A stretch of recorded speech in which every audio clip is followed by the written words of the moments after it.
બરાબર. ચલો, તો મોર્નિંગ ગુડ સાથે આપણે આજે ભણીશું કોષ.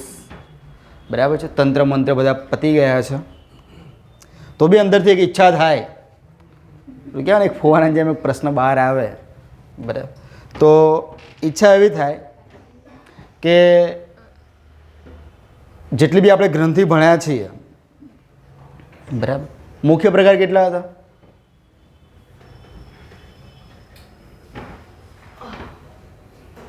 બીજા નંબરની સૌથી મોટી ગ્રંથિ કઈ?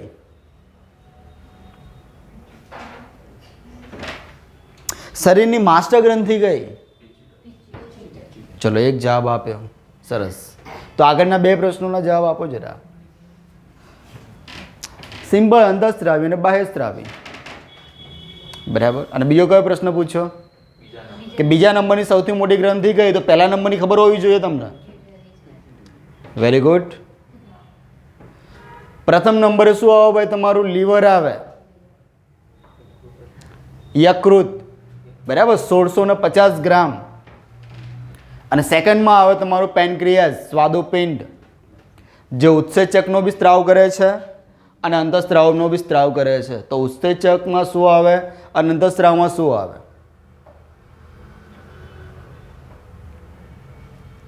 બોલો. ઉત્સેચક શાને સાથે સંકળાયેલા હોય છે? ઉત્સેચક છે એ કઈ ઘટના સાથે, કયા કાર્ય સાથે સંકળાયેલા હોય છે? જ્યાં જ્યાં ઉત્સેચક આવે ત્યાં તમારે માની લેવાનું કે ભાઈ આમાં આ જ ક્રિયા હશે. માની લેવાનું 100% આમ કહેવાય ને કે ગેરંટી સાથે કે આ કામ જ કરતા હોય. ઉત્સેચક શબ્દ આવે ને ત્યાં. બોલો. પ્રશ્નો યાદ રાખજો બધા, કે પછી ભૂલી ના જતા. જવાબ તો ભલે ખબર નથી, જવાબ પછી મને આપવાની ખબર પડે કે તમે ક્યાં અટક્યા છો. ચલો, કયા પ્રશ્નનો જવાબ બાકી રહ્યો? બોલો. ત્રીજી આંખ તરીકે કઈ ગ્રંથિને ઓળખવામાં આવે છે? ત્રીજી આંખ, માનવ શરીરની ત્રીજી આંખ તરીકે કઈ ગ્રંથિને ઓળખવામાં આવે છે? માનવ શરીરની સૌથી નાની ગ્રંથિ કઈ? સૌથી નાની.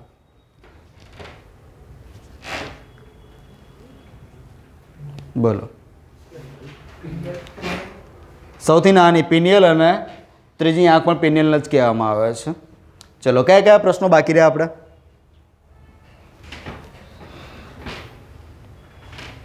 બોલો, હું પ્રશ્ન ભૂલી ગયો છું એટલે. ઉત્સેચક એ પાચનની ક્રિયા સાથે સંકળાયેલા હોય ભાઈ. ઉત્સેચક છે એ પાચનની ક્રિયા સાથે સંકળાયેલા હોય. અને પેનક્રિયાસની આપણે વાત કરી, સ્વાદુપિંડની વાત કરી, તો ઉત્સેચક કયો સ્ત્રાવ કરે છે ભાઈ? તો સ્વાદુરસ, જે પાચનની ક્રિયા સાથે સંકળાયેલા છે. અને અંતઃસ્ત્રાવ પૂછે તો કયો આવશે? ઇન્સ્યુલિન આવશે, જે ગ્લુકોઝના પાચન માટે જરૂરી છે. શરીરની અંદર જે આપણું રુધિર છે એની અંદર ગ્લુકોઝની માત્રાનું નિયંત્રણ કોણ કરે? ઇન્સ્યુલિન કરે. જો સ્વાદુપિંડ છે ઇન્સ્યુલિનનું પ્રોડક્શન બંધ કરી દે તો શું થાય? મધુપ્રમેહ. શું થાય? હા, એટલે ડાયાબિટીસ થાય. ઓકે. ચલો, બધું ઘણું બધું પૂછવું છે. આમ તો તંત્ર ઘણા ચાલી ગયા, પણ જવાબ નથી મળતા એટલે આપણે હવે કોષમાં આવી જઈએ. ઓકે. ચલો, કોષ બધાને ખબર છે કે કોષ શું છે. માની લઉં છું, બધાને ખબર છે, મીન્સ કે માની લઉં છું કે તમને બધાને ખબર જ છે. છતાં પરીક્ષામાં કેવું એમાંથી પૂછાઈ શકે એનો આજે આપણે અભ્યાસ કરવાનો છે. જ્યારે આપણે બાયોટેકનોલોજીની જ્યારે વાત કરી હતી અને એની અંદર રેડ બાયોટેકનોલોજી, અને એમાં શરૂઆત આનાથી જ થતી હતી. બરાબર છે. રેડ બાયોટેકનોલોજીમાં આપણે બધું આમાં ભણી જ ગયા છીએ, પણ અમુક એવા ભાગ છે જે કોષના એ આજે ભણવાના છે. બરાબર છે. આપણું જે બી અસ્તિત્વ છે, કોઈ બી સજીવનું અસ્તિત્વ છે, તો એ આને આભારી છે. બરાબર છે. કેમ આને આભારી છે? પાયાનો એકમ છે ભાઈ, શરીરનો રચનાત્મક અને ક્રિયાત્મક એકમ છે આ. બરાબર છે. આ વસ્તુ કહેવાય ને કે એકદમ નાનામાં નાનો આ એક ભાગ છે માનવ શરીરનો. આ છે તો આપણું શરીરનું અસ્તિત્વ છે. આ છે તો આપણી પેશીઓ છે, પેશીઓ છે તો અંગ છે, અંગ છે તો તંત્ર છે, તંત્ર છે તો પછી આપણો આખો દેહ છે. રહી વાત જાતિની, તો કોષ કેન્દ્રની અંદર અમુક એવા કેટલાક ઘટકો આવેલા છે કે જેનાથી આપણું જાતિ નિર્ધારણ થાય છે. ઓકે, એટલે એનો બધો જ આપણે અભ્યાસ કરવાનો છે. તો પહેલો પ્રશ્ન એવો થાય કે આ બે જ ચિત્ર તમારી સમક્ષ રજૂ કર્યા છે એ કોના છે? કોષ તો છે જ, પણ કયો કોષ છે?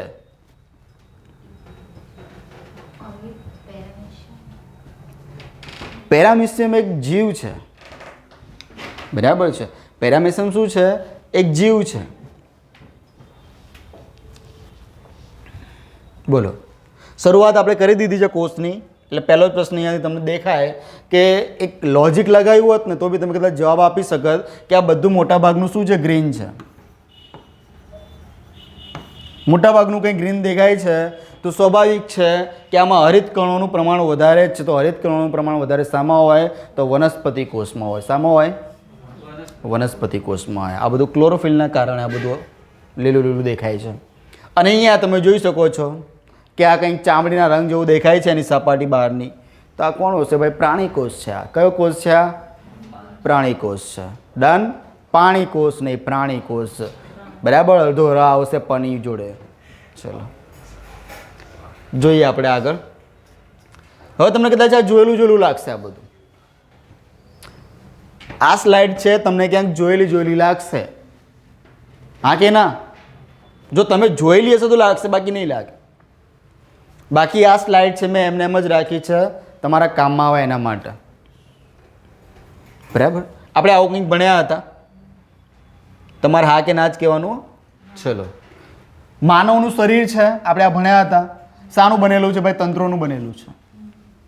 બરાબર. એવા કેટલા બધા તંત્ર ભણી ગયા. પાચન તંત્ર જોયું, કંકાલ તંત્ર જોયું, ચેતાતંત્ર જોયું, શ્વસન તંત્ર જોયું, રુધિરાભિસરણ તંત્ર જોયું. હવે કોઈ તંત્ર રહી ગયું? રહી ગયું કોઈ? કોઈ તો કે ના. ઉત્સર્જન તંત્ર રહી ગયું, પ્રજનન તંત્ર રહી ગયું. બરાબર છે. આ બધા તંત્રોનો આપણે અભ્યાસ કરવાનો. છેલ્લે આપણે પેશીઓ પણ ભણ્યા હતા, એટલે મીન્સ કે આપણે જે બી આપણી જે ગ્રંથિઓ છે એ પણ ભણ્યા હતા. તો એમાંનું જ આ બધું છે કે તંત્રો છે ભાઈ શાના બને છે? સ્નાયુના બને છે. સ્નાયુ અંગો. અંગોમાં શું હોય? મોટા પ્રમાણમાં પેશી હોય. અને પેશીઓ શાની બને ભાઈ? કોષની બને. બરાબર. અને કોષ શાના બને? કોષનો વધારો શાના કારણે થાય? તો આમાં રહેલું કોષ કેન્દ્ર, આમાં રહેલું કોષ કેન્દ્ર જેનાથી વિભાજનની પ્રક્રિયા થાય, એટલે કે કોષ વિભાજનની પ્રક્રિયાથી કોષોમાં વૃદ્ધિ થાય. બરાબર. એવી રીતે આ બધું અસ્તિત્વ આવે છે. બરાબર છે. જોઈએ આપણે કે ભાઈ અહીંયા રહેલું છે કોષ, અને કોષમાં છે આપણું કોષ કેન્દ્ર. અને કોષ કેન્દ્રમાં શું હોય ભાઈ? રંગસૂત્રો હોય. આ રંગસૂત્રો શાના બનેલા ભાઈ? તો ડીએનએ અને પ્લસ આરએનએ. બરાબર છે. અને આરએનએ અને ડીએનએમાં શું હોય ભાઈ? જીન્સ હોય, જનીન. શું હોય? જનીન હોય. એટલે આ બધું જ ક્યાં છે? આટલી બધી વસ્તુ છે એ કોષ કેન્દ્રમાં છે. ઓકે, આટલી બધી વસ્તુ શામાં છે? કોષ કેન્દ્રમાં છે. અને કોષ વિભાજનની પ્રક્રિયા કોષ કેન્દ્રથી થાય. કોષોની વૃદ્ધિ થાય અને આગળ જેમ જેમ જે આ બધું આખું લશ્કર છે એ બનતું જાય, છેલ્લે અસ્તિત્વ આનું આવે. બરાબર. આપણે જ્યારે રિપ્રોડક્ટિવ સિસ્ટમ જોઈએ તે આમાં આપણો આનો સંપૂર્ણ અભ્યાસ જોઈ લીધો છે કે કેવી રીતે શું બને છે. ઓકે, ચલો જોઈએ. આપણે હવે શરૂઆત કરીએ છીએ કોષ એટલે કે ભાઈ સેલ.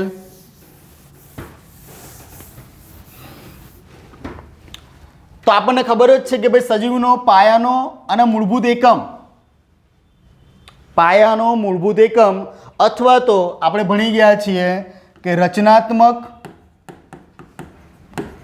અને ક્રિયાત્મક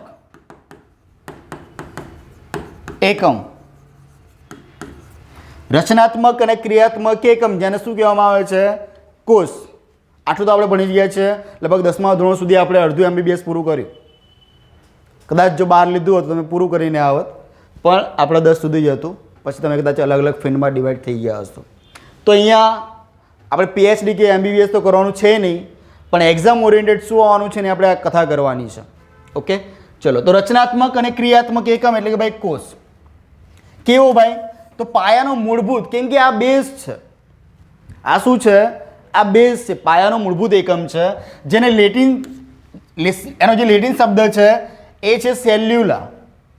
બે આ કોષ છે, બરાબર છે, સેલ, સેલ્યુલા. ઓકે, તો એનો લેટિન શબ્દ સેલ્યુલામાંથી તરી આવેલો છે, જેનો અર્થ શું થાય છે?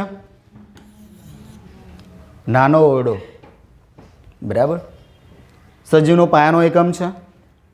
લેટિન શબ્દ શામાંથી? સેલ્યુલામાંથી ઉતરેલો છે અને એનો અર્થ શું થાય? નાનો ઓરડો. અને આપણે ભણી ગયા હતા. કોષના અભ્યાસને શું કહેવામાં આવે છે? તો સાયટોલોજી. બરાબર છે. કોષના અભ્યાસનું શું કહેવામાં આવે છે? સાયટોલોજી. તો ડર્મેટોલોજીસમાં શું હોય? ડર્મેટોલોજી ચામડી. આપણે મેં તમને કીધું ને ડર્મિકુલ. ક્યાં નાખો તમે પાવડર? ચામડી પર જ નાખો ને, ડર્મિકુલ. તો ડર્મેટોલોજી ચામડી સાથે. ચલો પ્રશ્ન એવો પૂછાય કે ભાઈ કોષની શોધ સૌપ્રથમ કોણે કરી હતી? તો રોબર્ટ હુક. બે શબ્દ યાદ રખાયા હતા, હુક અને બુચ. યાદ છે ને? બે શબ્દો તમારે યાદ રાખવાના હતા કે હુક અને બુચ. તો બુચ શું છે? વનસ્પતિ છે. શું છે? બુચ નામની વનસ્પતિ. બુચ નામની વનસ્પતિ મીન્સ કે આમ તો હકીકતમાં વનસ્પતિનું નામ છે ઓક. સમજો છો? આ તમારા માટે વધારાનો શબ્દ છે કે વનસ્પતિનું નામ છે ઓક અને એમાંથી એક છાલ, એક નાનો અંશ લીધો છે જેને કહેવામાં આવે છે બુચ. સમજો છો? વનસ્પતિ મુખ્ય કઈ છે? ઓક છે. જો ઓપ્શનમાં બુચ આપ્યું હોય તો બુચ કરી દેવાનું, પણ બુચ ઓપ્શનમાં ના હોય તો એમ નહીં સમજો સાહેબ પરીક્ષામાં પેલા લોકો જવાબવાળો ઓપ્શન આપવાનું ભૂલી ગયા હતા. એવું નહીં વિચારવાનું. જો ઓક આપ્યો હોય તો ઓક કરી દેવાનું. બરાબર છે. આપણે શું કહેવાય કે પહેલથી આપણે બૂચ ભણતા આવ્યા છીએ ને, એટલે મગજમાં આપણે બૂચ જ ચાલે. પણ વનસ્પતિનું નામ શું છે? ઓક. અને એમાંનો એક નાનો અંશ એને કહેવામાં આવે છે બૂચ. ઓકે. રોબર્ટ હુક જેણે 1665માં આ જે બૂચ નામની જે વનસ્પતિ છે, બરાબર, એનો જે અંશ છે અને એમાંથી એણે કોષની શોધ કરી. ઓકે. વનસ્પતિ કોષમાં કોષ કેન્દ્રની શોધ કરનાર કોણ હતા? તો રોબર્ટ બ્રાઉન. વનસ્પતિ કોષમાં કોષ કેન્દ્રની શોધ કોણે કરી? તો રોબર્ટ બ્રાઉને કરી. બરાબર. સજીવનો પાયાનો ભાગ કોષ છે તેવું કહેનાર અથવા તો કોષવાદના પ્રણેતા.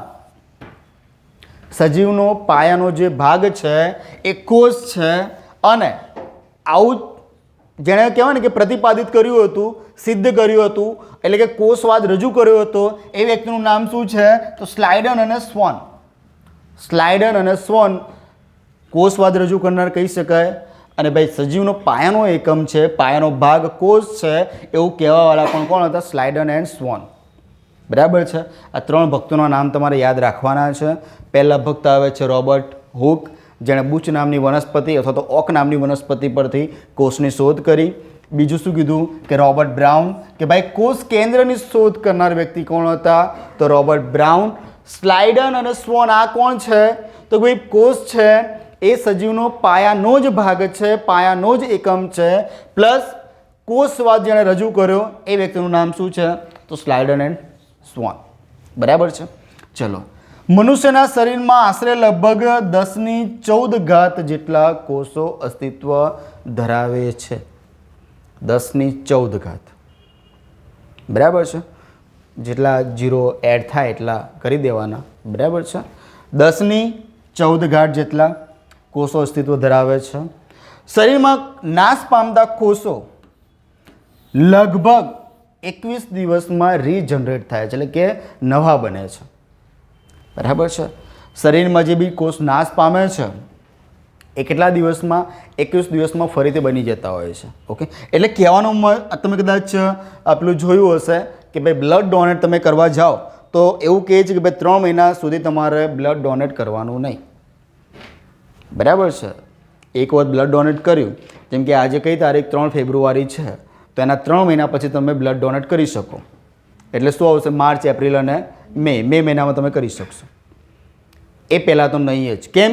કે ભાઈ નવા કોષ બનતા સમય લાગે. નવા કોષ બનતા સમય લાગે. આ નવા કોષ તમારા 3 મહિનામાં મસ્ત સારા એવા બની જાય, પછી તમે ફરીથી તમારે બ્લડ ડોનેટ કરો, કંઈ વાંધો નથી. અને જેટલું બ્લડ ડોનેટ કરો એટલું શરીર માટે સારું. તમારું જે બ્લડ છે, રુધિર છે, એ નવું બનતું જાય. પ્લસ જે લોકો બ્લડ ડોનેટ મીન્સ કે એક્સેપ્ટ કરતા હોય છે એ રિપોર્ટ બી તમને કદાચ મોબાઈલમાં આપી દે, તમારે બહાર રિપોર્ટ કરાવવાનો નહીં. તમારામાં જે બી ખામી છે શું છે એ લોકો તમને સામેથી જ કરી દે. મેસેજમાં આવી જાય તમને કે ભાઈ તમારું હિમોગ્લોબિન આટલું છે, HIV પોઝિટિવ છે, નેગેટિવ છે, થેલેસીમિયા પોઝિટિવ છે, નેગેટિવ છે. હકીકતમાં આ બધા ટેસ્ટ છે ફરજિયાત કરાવવા જોઈએ. બરાબર છે, આ ટેસ્ટ બધા કરાવવા જોઈએ. અને શું કહેવાય કે આમ આત્માને શાંતિ મળે કે ભાઈ જો મેરિડ છે તો આવનારું જે બી બાળક છે, બરાબર, એ થેલેસીમાં ગ્રસ્ત ના આવે, HIV પોઝિટિવ ના આવે, કે એવી કોઈ બીમારી ના આવે કે જેથી કરીને એને લાંબા ગાળે બી નુકસાન થાય છોકરાને. એટલે આ ટેસ્ટ કરાવવા જરૂરી છે. ઓકે, તો કરાવી લેજો. બ્લડ ડોનેટ ના કરતા તો કરજો, કેમ કે કોઈ પી જાય એના કરતાં આપવું સારું. બરાબર છે. ચલો, 21 દિવસમાં હું તો કરું છું રેગ્યુલર. 21 દિવસમાં નવા કોષ બનતા હોય છે. ઓકે, ફરીથી રોબર્ટ હુક બુચ નામની વનસ્પતિ કોષની શોધ કરી. રોબર્ટ બ્રાઉન કોષ કેન્દ્રની શરૂઆત કરી, મીન્સ કે શોધી. સ્લાઇડર એન્ડ સ્વોન એને શું કીધું? કોષવાદ રજૂ કર્યો. એટલે કે ભાઈ સજીવનો પાયાનો એકમ કોષ છે એવું કહેનાર વ્યક્તિ હતા સ્લાઇડર એન્ડ સ્વોન. શરીરમાં લગભગ 10 ની 14 ગાંઠ જેટલા કોષો છે અને 21 દિવસમાં બધા કોષ છે એ નવા બનતા હોય છે. ઓકે, ચલો, સામાન્ય રીતે કોષનો વ્યાસ છે ભાઈ 0.1 માઇક્રોનથી 1 mm. બરાબર છે, 0.1 માઇક્રોનથી 1 mm આટલો એનો વ્યાસ હોય છે. વ્યાસ એટલે કે ડાયાપ્ટર. બરાબર છે. તેથી નરી આંખે ભાઈ જોઈ શકાતો નથી. બરાબર છે. લોહી નીકળે છે, એમાં અસંખ્ય બધા કહેવાય ને કે કોષ હોય છે. જોઈ શકો છો કે ભાઈ આ હિમોગ્લોબિન છે, આ પેલું છે, આ પેલું છે, જોઈ શકો છો? નથી જોઈ શકતા, કેમ કે નરી આંખે જોઈ શકાય નહીં. એના માટે ભાઈ શું કહેવાય, આ જે દેખાય છે ને માધ્યમ, એના દ્વારા તમારે જોવું પડે. બરાબર, જેને શું કહેવામાં આવે છે? માઇક્રોસ્કોપ. ગુજરાતીમાં શું કહેવાય? સૂક્ષ્મ દર્શક યંત્ર. તમારે આમાં ઝીણામાં ઝીણી જે બી વસ્તુ છે તમે આના મારફતે જોઈ શકો છો. અને 10મા ધોરણમાં તો આકૃતિ દોરવાની આવતી હતી કે દોરો, ખબર છે? 10મા ધોરણમાં આ દોરવાનું આવતું હતું કે દોરીને ચેક કરો. ઓકે, અને જે લોકોને આમાં બહુ વધારે એક્સપર્ટાઇઝેશન આવી ગયું છે એ માણસ આમ કે નામ કરે ને આમ તો બી આમ હાથ આમ રાખે કેટલા આવ્યા કીટાણુ આમ. બરાબર છે. એવા અમુક છે ગાંડા લોકો જેના અત્યારે વિડીયો વાયરલ છે. કંઈ બી હોય, કેળું બી જોવે ને તો કેળામાં તેમ નાનો એક અંશ લઈને પછી માઇક્રોસ્કોપમાં જોયું કે જીવડા તરે છે. એટલે બધું તારા પૂરતું રાખ. યુટ્યુબમાં શું કામ મૂકે છે? કોઈ બિચારું ખાતું હોય તો એ ના ખાય. બરાબર છે. ચલો, એટલે નાનામાં નાની વસ્તુ જોવી હોય, મીન્સ કે જે આમ કહેવાય કે જે નરી આંખે ના જોઈ શકાય એ આમાં દેખાય છે. કોઈ એમને સાહેબ કેટલા ગ્રહો છે નરી આંખે નથી દેખાતા, આમ કે આમ જોઈ લઈએ ભાઈ, એના માટે ટેલિસ્કોપ આવે, એમના માટે સૂક્ષ્મદર્શક યંત્ર ના આવે. ઓકે, તો આ વસ્તુ છે. જોઈએ,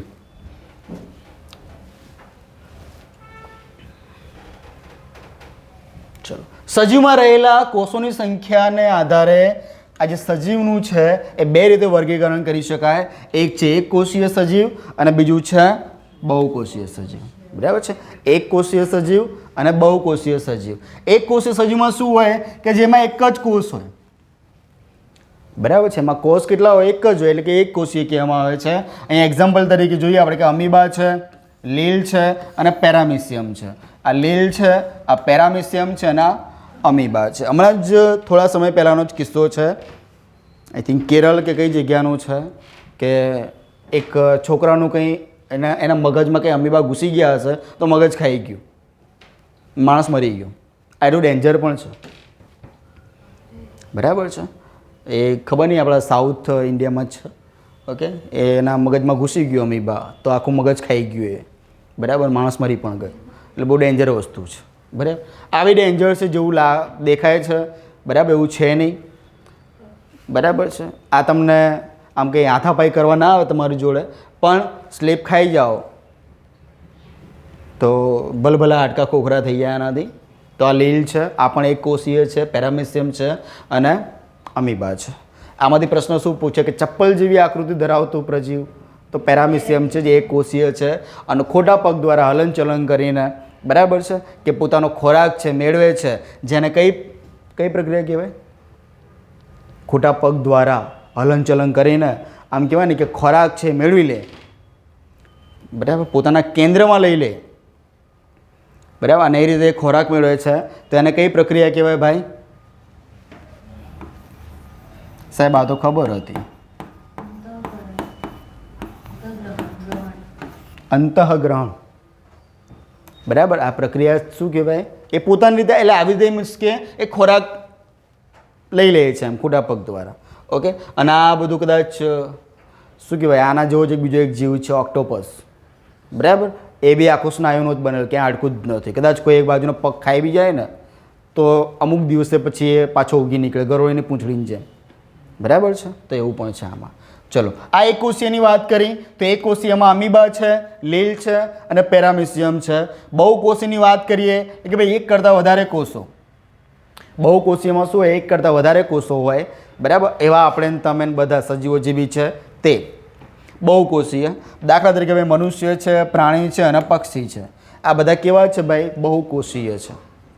આ કેવા છે? બહુકોષીય બધા જીવ છે. તો મુખ્ય બે પ્રકાર, એક કોષીય, બહુકોષીય. એક કોષીયમાં ભાઈ અમીબા, લીલ, પેરામિસિયમ, જેમાં એક એક કોષ હોય છે. બહુકોષીયમાં કોણ છે ભાઈ? મનુષ્ય, જે પશુ છે અને પક્ષી છે. આ બધા બહુકોષીયમાં આવે. ચલો ફરીથી એકવાર કે ભાઈ આખું જે આ તંત્ર છે એ આપણે સમજી ગયા. ભાઈ માનવ શરીર છે, માનવનો દેહ છે, એની જાતિ છે, બરાબર. એ તંત્રોના બનેલા છે. તંત્રો શાનાથી? સ્નાયુથી. સ્નાયુ અંગો, અંગો શાના? પેશીઓના બનેલા છે. અને આ પેશીઓ છે એ કોષનું બનેલું છે. અને કોષની અંદર રહેલું જે આ કોષ કેન્દ્ર છે, બરાબર, એમાંથી આપણે શું કહેવાય? કોષ વિભાજનની પ્રક્રિયા થાય એમ કરતાં, બરાબર છે. એની અંદર શું હોય ભાઈ? રંગસૂત્રો. રંગસૂત્રોની અંદર છે ડીએનએ પ્લસ આરએનએ અને એમાં રહેલા છે જીન્સ એટલે કે જનીન. આ બધું જ જવાબદાર છે માનવ શરીર બનવા પાછળ. ઓકે. એક આ નાનું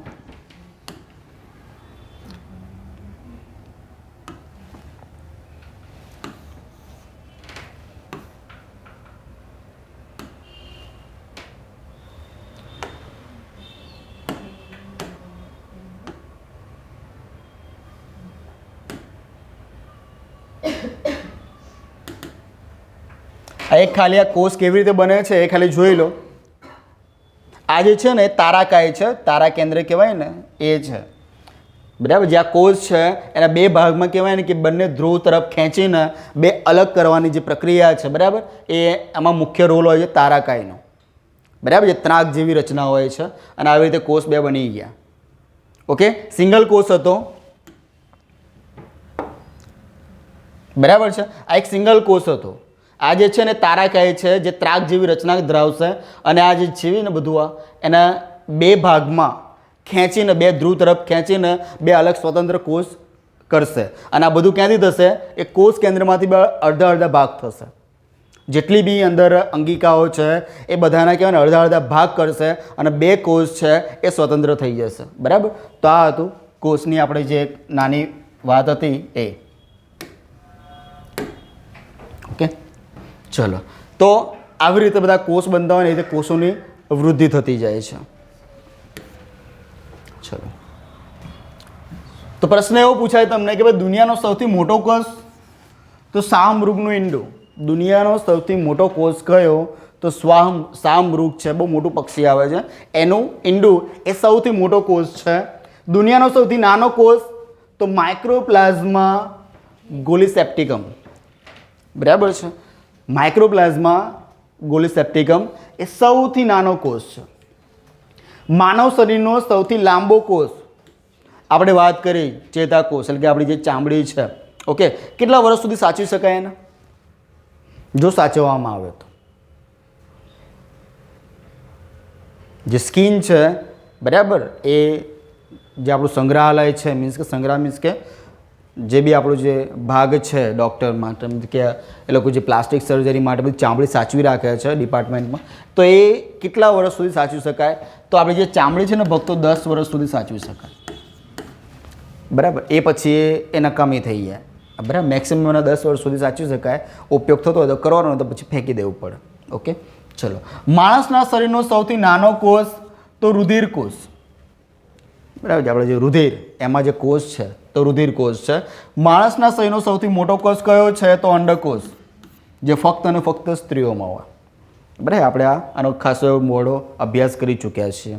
ઓકે, સૌથી મોટો કોષ અંડકોષ, સૌથી નાનો કોષ રુધિર કોષ.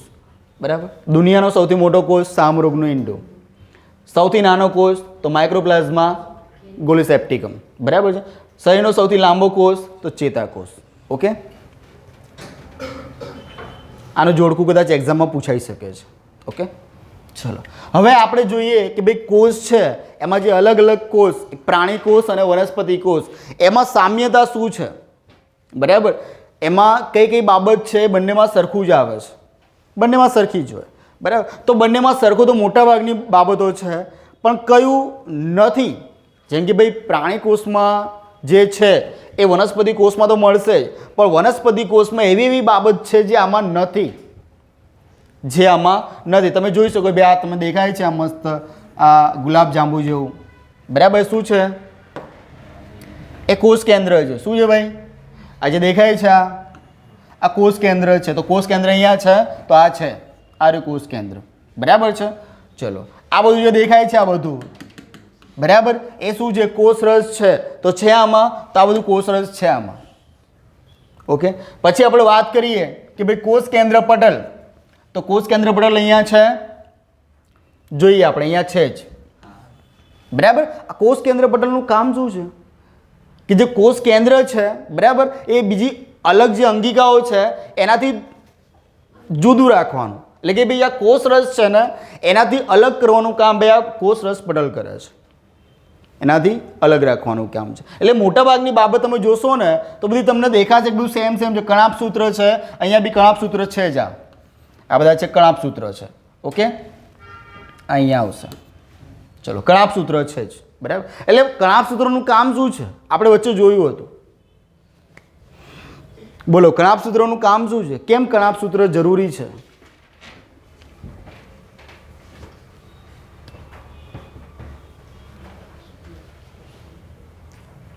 આવું ભણ્યા હતા ખરા? જ્યારે એક શુક્રકોષ છે આખો એક અલગથી તમને અહીંયા શુક્રાણુ છે એ આખો મેં સમજાયો હતો. આવું કંઈક હતું. બરાબર, શુક્રકોષ હતો ને આટલા ભાગમાં છે ને આટલા ભાગમાં કણાપ સૂત્રનો ભાગ હતો, એ મેં તમને સમજાવ્યો હતો. બરાબર, અને કણાપ સૂત્રનું કામ શું હતું? શક્તિ આપવાનું કામ હતું, ઉર્જા આપવાનું કામ કણાપ સૂત્રનું હતું, કે જેથી કરીને પૂંછડી બરાબર ધક્કો મારીને એ આગળ બરાબર છે કે પહોંચી શકે એના માટેનું હતું. ત્યાં કણાપ સૂત્રનું કામ બી અહીંયા સેમ જ છે. ઓકે, પણ અહીંયા તમે જોઈ શકો છો આ વધારે લીલું દેખાય છે, આ થોડુંક રાતું દેખાય છે. તો અહીંયા મુખ્ય જે બાબત છે, બરાબર, એક તો છે હરિતકણ. બરાબર, આમાં ક્યાં હરિતકણ તમને જોવા નહીં મળે. બરાબર, આની અંદર એક આવે છે રસધાની, તમને રસધાની અહીંયા જોવા નહીં મળે. પછી બીજું આવશે કોષ દિવાલ. આ જે દેખાય છે ને બધું આ કોષ દિવાલ અહીંયા બહુ સ્ટ્રોંગ છે. આખી આ જે કોષ દિવાલ છે એ મજબૂત છે. અહીંયા નહિવત પ્રમાણમાં હોય છે. બરાબર, હશે તો બી ઠીક અને નહીં હોય તો પણ, એટલે કે નહિવત પ્રમાણમાં હશે. અહીંયા કોષ દિવાલનું કામ શું છે કે જે વનસ્પતિ કોષ છે ને એને સ્થિતિસ્થાપકતા એક આકાર આપવાનું કામ કરે છે. એનો આકાર કેટલો મસ્ત છે. આવું પ્રાણી કોષમાં એવું હોતું નહીં, ગમે ત્યાંથી ટેઢો મેળો ટૂંકો પાતળો, કેમ કે આમાં કોષ દિવાલ છે નહીં. બરાબર છે, અને હશે તો બી બહુ પાતળી હશે. આમાં મજબૂત છે. જો ડબલ ડબલ આ જોઈ શકો છો, આ કોષ દિવાલ છે આ બધી. ઓકે, એ કહેવાય ને કે જે કોષ છે એને શેપ આપવાનું કામ કરે છે, આકાર આપવાનું કામ કરે છે, સ્થિતિસ્થાપકતા પૂરી પાડવાનું કામ કરે છે. એ વનસ્પતિ કોષમાં છે. જ્યારે પ્રાણી કોષમાં એ વસ્તુ છે એની મોટાભાગની અંગિકાઓ સેમ સેમ હશે, બસ ખાલી આ બધી વસ્તુ છે એ અલગ હશે. જો લાઇસોજમ આમાં પણ છે, આમાં પણ છે, રિબોઝોમ આમાં પણ છે, આમાં પણ છે. બરાબર, આ બધું શું છે? ગોલ્ગી કાંઈ આમાં પણ આવશે, આમાં પણ આવશે. બરાબર, તો એ શું છે શું નહીં એ આપણે હવે ડિટેલમાં જોઈશું. ચલો, પહેલું જ જોયું આપણે કે કોષ કેન્દ્ર. આ બધું આપણે રેડ બાયોટેકનોલોજીમાં જોયું જ છે, છતાં એકવાર આપણે જોઈશું. કોષ કેન્દ્ર, સેલ ન્યુક્લિયસ કહેવાય એને ઇંગ્લિશમાં. ચલો, શોધ આપણે જોઈ લીધા, રોબર્ટ બ્રાઉન છે. જે કોષનું બંધારણ છે, બરાબર, શાને આભારી છે ભાઈ? કોષ કેન્દ્ર. કોષના બંધારણની અંદર કોષ કેન્દ્ર રહેલું છે અને આનાથી જ કોષનું શું કહેવાય વિભાજન થાય છે અને એ રીતે કોષોની વૃદ્ધિ થાય છે. ઓકે, એટલે કે મહત્વની અંગિકા છે કોષ કેન્દ્ર. કોષની મહત્વની કોઈ અંગિકા હોય તો એ કોષ કેન્દ્ર છે. આ કોષ કેન્દ્ર છે તો જ સજીવનું અસ્તિત્વ છે. બરાબર, સજીવ મીન્સ કે પશુ છે, પક્ષી છે અને મનુષ્ય છે, એનું અસ્તિત્વ છે. કેમ કે કોષ કેન્દ્રનું જે વિભાજનથી જ બધા કોષોની વૃદ્ધિ થાય અને એમ કરતાં કરતાં આપણું શરીર આખું બનતું હોય છે. કોષોનો ઉમેરો કરે છે, આપણે જોઈ લીધું. બરાબર છે. કોષ કેન્દ્રનું વિભાજન પણ આપણે વિડીયોમાં જોયું, નાની ક્લિપમાં જોયું કે ભાઈ કોષ કેન્દ્રનું વિભાજન થઈને બે કોષ કેવા સ્વતંત્ર બને છે. બાળકોમાં ભાઈ સૌથી વધારે આ પણ આપણે જોયું હતું કે કોષ વિભાજન અથવા કોષ વૃદ્ધિનો સમયગાળો સૌથી વધુ સામો હોય છે તો નાના બાળકોમાં હોય છે. કોષ વૃદ્ધિનો સમયગાળો સૌથી વિશેષ, સૌથી વધુ બાળકોમાં હોય છે. ઓકે, અને બાળકોની વૃદ્ધિ આને આધારે જ ઝડપી થતી હોય છે. બરાબર છે. નાનું હોય ને તમે આમ કદાચ મહિના 2 મહિના પછી જોયું તો આ તો મોટું થઈ ગયું, થાય જ ને ભાઈ. એનામાં કોષ વૃદ્ધિનો સમયગાળો વધારે છે. એ સિવાય જ્યારે આપણે રિપ્રોડક્ટિવ સિસ્ટમમાં પેલો વિડીયો બતાવ્યો હતો કે અંડકોષ અને જ્યારે શુક્રકોષ બંને જ્યારે મળીને જે યુગ્મનજ બને છે અને કેવું ફટાફટ પેલા બાળક જે શું કહેવાય કે ગર્ભમાં, પછી ભ્રૂણમાં, પછી પ્રસૂતિ, આ બધું જ આપણે જોયું હતું. તો જેણે ના જોયું હોય અને લેક્ચર જેણે નહોતો અટેન્ડ કર્યો એ વિડીયો જોઈ લે. બરાબર, આ બધું મેં ડિટેલમાં સમજાવેલું છે. ઓકે, તો ભાઈ કોષ વિભાજન એટલે કે કોષ વૃદ્ધિનો સમયગાળો સૌથી વધુ સામો હોય છે તો બાળકોમાં હોય છે. કોષોની વૃદ્ધિ થઈ રહી છે તેનું મુખ્ય કામ કોણ કરે છે તો કોષ કેન્દ્ર. કારણ કોણ છે? પરિબળ કોણ છે? તો ભાઈ કોષ કેન્દ્ર છે. બરાબર, અહીંયા તમે જોઈ શકો છો કે આવું કંઈક કોષ કેન્દ્ર આ જે છે, બરાબર છે, કોષ કેન્દ્ર અહીંયા છે અને આ છે ન્યુક્લિયસ. એને ન્યુક્લિયસ કહેવાય. ન્યુક્લિયસ છે ને એટલે કે આ કોષ કેન્દ્ર છે, એની અંદર ઘણી બધી બાબતો રહેલી છે, ઘણી બધી બાબતો. બરાબર, રંગસૂત્રો આવી ગયા. રંગસૂત્રોની અંદર શું રહેલા છે? ડીએનએ અને આરએનએ રહેલા છે. અને ડીએનએ આરએનએ શાના બને છે ભાઈ? જીન્સના, જનીનના બને છે. તો આ બધું જ એને આભારી છે. ઓકે, ચલો. કોષ કેન્દ્ર પટલ. તો કોષ કેન્દ્ર ફરતે બેવડું આવરણ, આ જે કોષ કેન્દ્ર છે બરાબર, એની ફરતે જે આ બેવડું જે આવરણ છે બરાબર, એને કહેવામાં આવે છે કોષ કેન્દ્ર પટલ. બરાબર, જેનો કોષ રસથી કોષ કેન્દ્રને અલગ પાડે છે. હમણાં આપણે વાત કરીએ કોષ રસથી કોષ, આજે બધું જે આ બધો કોષ રસ છે, આ બધો છે એ કહેવાય ને લિક્વિડ ફોર્મમાં હોય છે.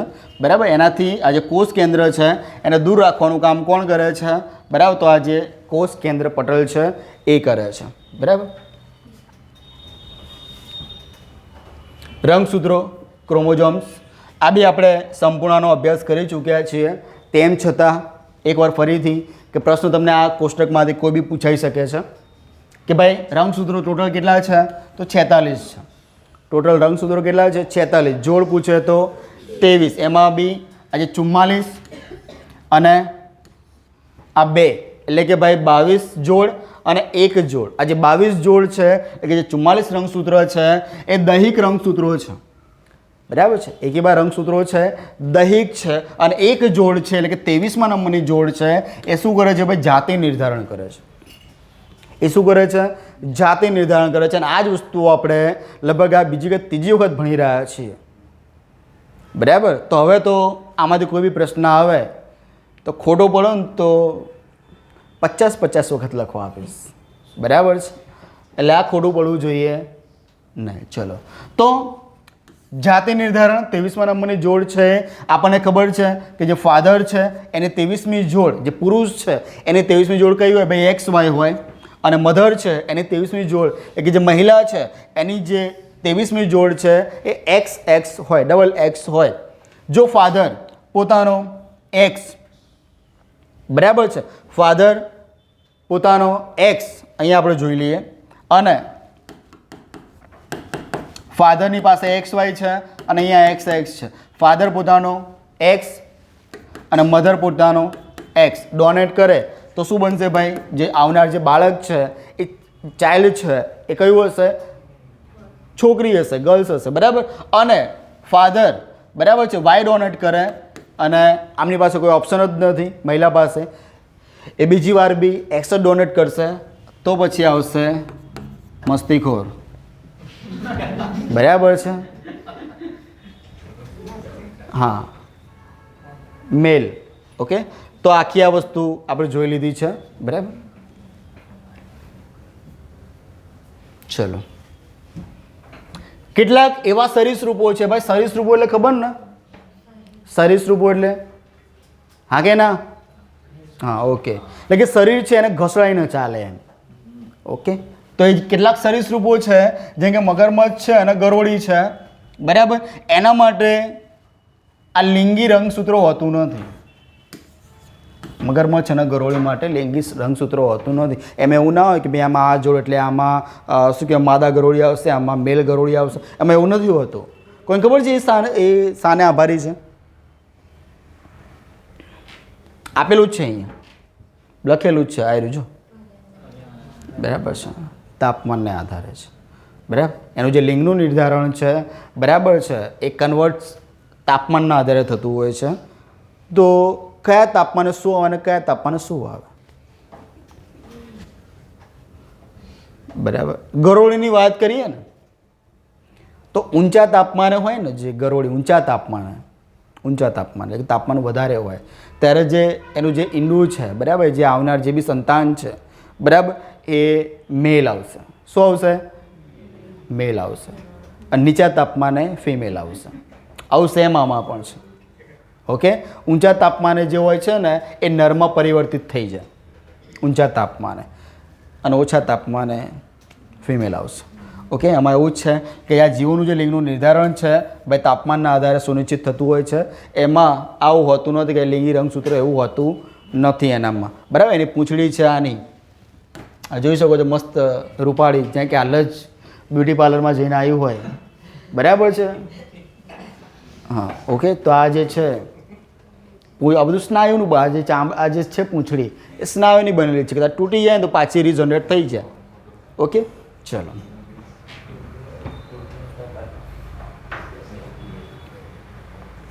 ચલો, આપણને ખબર મનુષ્ય છે એમાં 23 જોડ હોય, એટલે કે 46 રંગસૂત્રો હોય. એ તો ઘર માખી, મધમાખીની, ઘરની માખી, જે ઘરમાં જે માખી આવે ને એ એમાં કેટલી 6 જોડ હોય. બિલાડીમાં 19, વાંદરામાં 21. સાહેબ આપણે વાંદરામાંથી આપણું અસ્તિત્વ આવ્યું તો આપણું એનું સેમ હોવું જોઈએ, બરાબર. એવું ના વિચારતા. ચિમ્પાન્જી 24, ઘોડો 32 જોડ છે, કૂતરામાં 39 અને અમીબા 125 જોડ હોય છે. અમીબામાં કેટલી હોય છે? 125. ઓકે, ચલો. ડીએનએ પહેલું જ અહીંયાથી એક પ્રશ્ન પૂછાઈ જાય કે ડીએનએનું ફૂલ ફોર્મ શું છે? Deoxy ribonucleic acid. એમાં ડીઓક્સી નીકાળી દો તો શું બની જાય?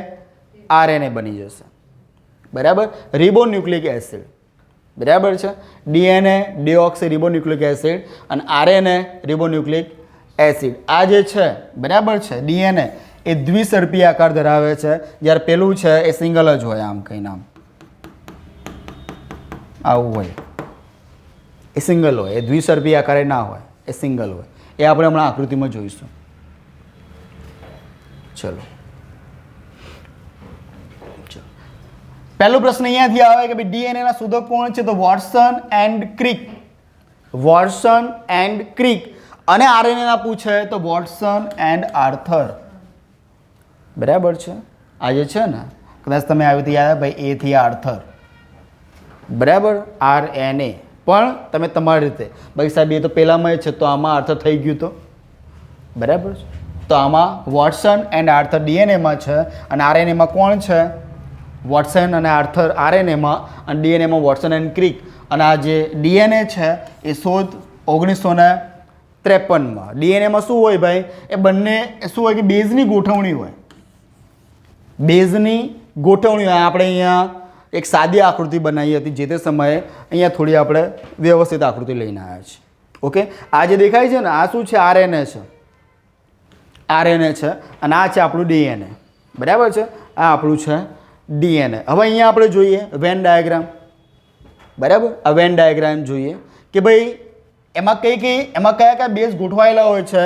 તો એક તો હોય છે ગુઆનિન હોય છે, એડિનિન, સાઇટોસાઇન, થાઇમિન અને યુરાસિલ. ઓકે, હવે જે બંનેમાં સેમ છે, જે આરએનએમાં પણ છે ને ડીએનએમાં પણ છે, તો એ 3 આ ભક્તો છે. GAC એટલે ગુઆનિન, એડિનિન અને સાઇટોસાઇન. એ ત્રણે ત્રણ બંનેમાં છે. અલગ શું પડે છે? તો એક તો પડે છે થાઇમિન, જે ફક્ત ડીએનએમાં છે, અને એક છે યુરાસિલ, એ ફક્ત આરએનએમાં છે. ઓકે, તો ખાલી તમને એમ પૂછાય કે નીચેનામાંથી કયો એક બેઝ આરએનએમાં નથી તો થાઇમિન નહીં આવે, નીચેનામાંથી કયો એક બેઝ ડીએનએમાં નથી તો યુરાસિલ નહીં આવે. બાકી તો બધું સેમ જ છે. ઓકે, ચલો, ઉપયોગ શું છે ભાઈ? બાયોમેટ્રિક પદ્ધતિમાં ઉપયોગી છે.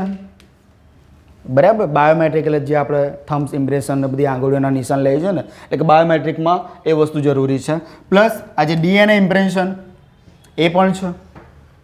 પિતૃત્વના કિસ્સામાં આ વસ્તુ કામમાં આવે. જો પપ્પા ફરી જાય, બરાબર, કે આ મારો ટેણીઓ નથી, કે આ મારી ટેણી નથી, બરાબર, ભાઈ પાછી એક જ છે બ્રહ્માસ્ત્ર, ચલ ડીએનએ મેચ કરાય. જો થઈ ગયું તો બરાબર તારે જેલમાં જવાનું, અને ના થાય તો તું જીત્યો. બરાબર છે. અને જો થઈ ગયું તો પછી ભાઈ જેલમાં જાય. પિતૃત્વના કિસ્સામાં આ વસ્તુ જરૂરી છે. ઓકે, ચલો, જનીન. તો જનીન શું છે ભાઈ? કોષ કેન્દ્રનો સૌથી નાનો એકમ છે જનીન. કોષ કેન્દ્રનો સૌથી નાનામાં નાનો કોઈ એકમ હોય તો એ છે જનીન. જે લક્ષણો વારસામાં ઉતરે છે તેના માટે ભાઈ શું ભાઈ? જનીન જવાબદાર. જે લક્ષણો છે એ વારસામાં ઉતરે છે એના માટે જનીન જવાબદાર છે. આ તમારું કોષ છે, આ તમારું કોષ કેન્દ્ર છે, અને આ કોષ કેન્દ્રમાં તમારા જે જીન્સ દેખાય છે, અને આ જે જીન્સ છે એ ભેગા થઈને જ આરએનએ અને ડીએનએમાં પરિવર્તિત થાય છે.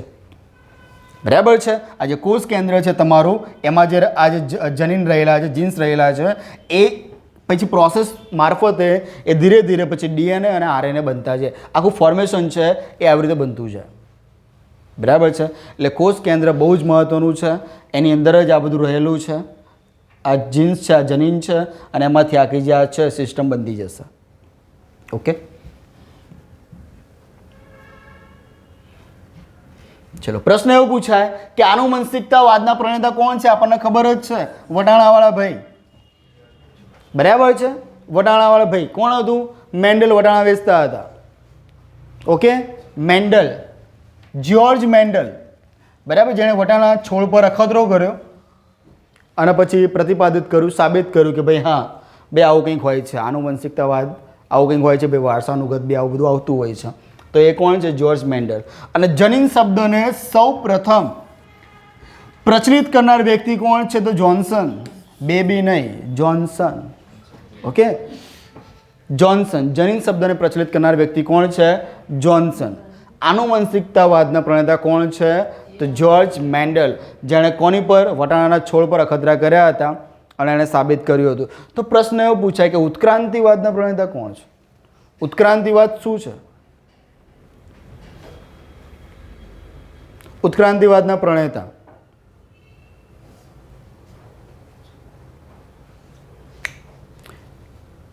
ઉત્ક્રાંતિવાદ શું છે તો ખબર છે ને?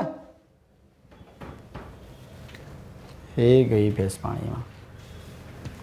નેક્સ્ટ લેક્ચરમાં મને તમારા શું કહેવાય કે સમજાવવાનું રહેશે ઉત્ક્રાંતિવાદ.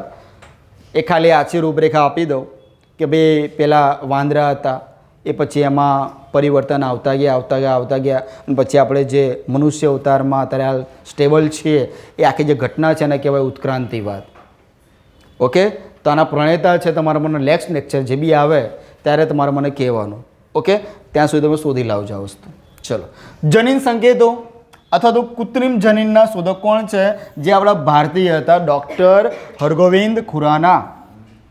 બરાબર, કૃત્રિમ જનીન. બરાબર, એના શોધક કોણ છે? તો એ છે ડૉક્ટર હરગોવિંદ ખુરાના, જેમને 1968માં નોબેલ પ્રાઇઝ મળ્યું હતું. 1968માં નોબેલ પ્રાઇઝ મળ્યું હતું. ઓકે, તો ભારતમાં સૌપ્રથમ નોબેલ પ્રાઇઝ કોને મળ્યો હતો? ભારતીય વ્યક્તિને મળ્યું હતું કંઈ?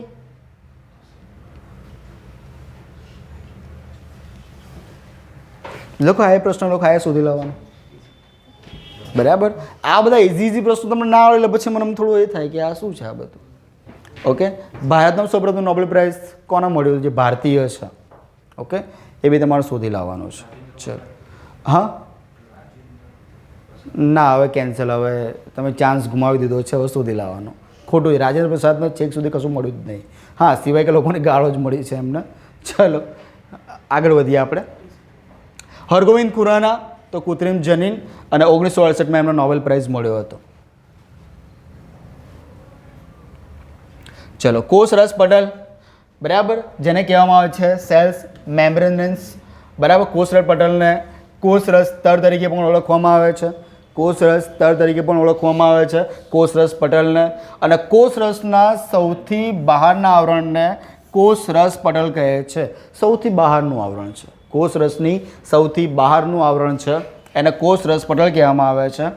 કોષરસ સ્તરના બંધારણમાં એવું કહેવાય છે કે 75%, બરાબર છે, ફોસ્ફોલિપિડ. આ લિપિડ જ્યાં શબ્દ આવે ને એને તમારે સમજી લેવાનું ચરબી, બરાબર છે, ફોસ્ફોલિપિડ. અને બાકીના 25%માં શું હોય છે? પ્રોટીન હોય છે, કોલેસ્ટ્રોલ હોય છે અને પોલીસેકેરાઇડ હોય છે. આ બધા તત્વો, ઘટક તત્વો રહેલા છે શામાં? તો કોષરસ સ્તરમાં. ઓકે, કેટલું છે? 75% શું છે? ફોસ્ફોલિપિડ. બાકીના જે બી 25% છે એમાં પ્રોટીન આવી ગયું, કોલેસ્ટ્રોલ આવી ગયું અને પોલીસેકેરાઇડ્સ આવી ગયા. એ આટલા એમાં રહેલા છે. જે બી ઘટકો છે એ કોષરસમાં રહેલા છે. ઓકે, કોષરસ પટલ એના બીજા ભાગ જોઈએ તો ભાઈ મુખ્ય કાર્ય શું છે એનું? તો કોષમાં પ્રવેશતા અને કોષમાંથી બહાર નીકળતા દ્રવ્યોનું નિયમન કરવું. બરાબર. કોષરસ પટલનું મુખ્ય કાર્ય શું છે? કે કોષમાં પ્રવેશતા અને કોષમાંથી બહાર ઉત્સર્જિત થતા જે બી દ્રવ્યો છે એનું શું કરશે ભાઈ? નિયમન કરશે. અને કોષરસ પટલ એ બીજું કંઈ નહીં, એ જીવંત, પાલતું અને સ્થિતિસ્થાપક, નાજુક અને પસંદગીમાન પ્રવેશશીલ એક કલા છે. અલગ અલગ પ્રકારની આપણે કલિકા અને કલા આવતી હતી, બરાબર. અને આ કલિકા એટલે એક પ્રકારની અંગિકા. ઓકે, આ એ જ છે. કોષરસ પટલ શું છે?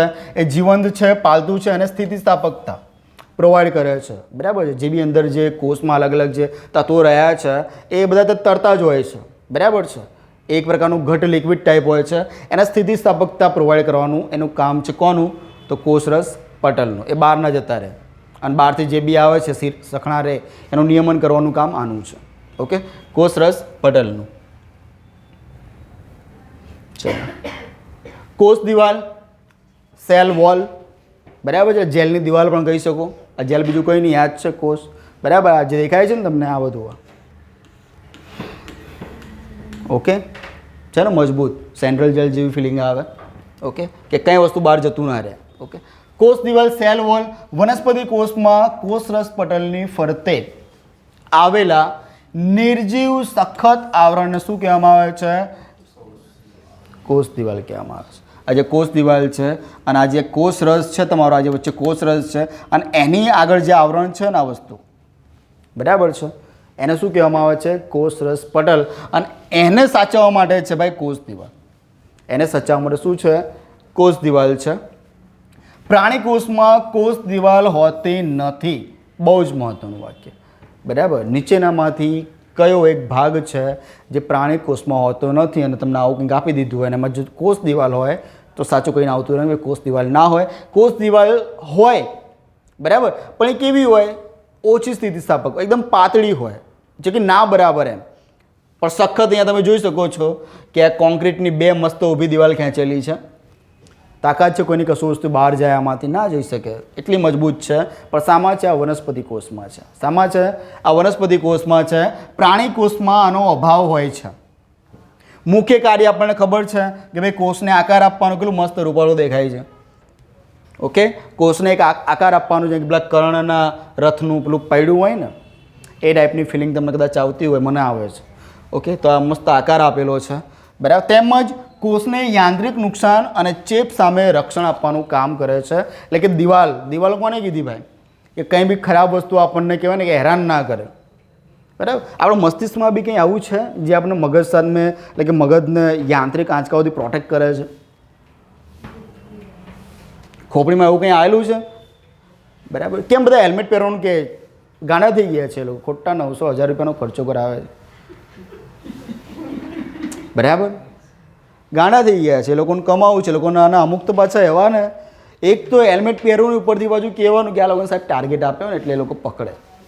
બરાબર, એ લોકોને ટાર્ગેટ આપ્યો હોય એમને એટલે પકડે. એટલે પણ કેમ એ લોકો આમ ટાર્ગેટ લઈને બેસેલા છે અને તમે પાછા એને સામે ચાલીને આપો બી કરે, લે કે 500 લઈ જાય એશ કર. બરાબર,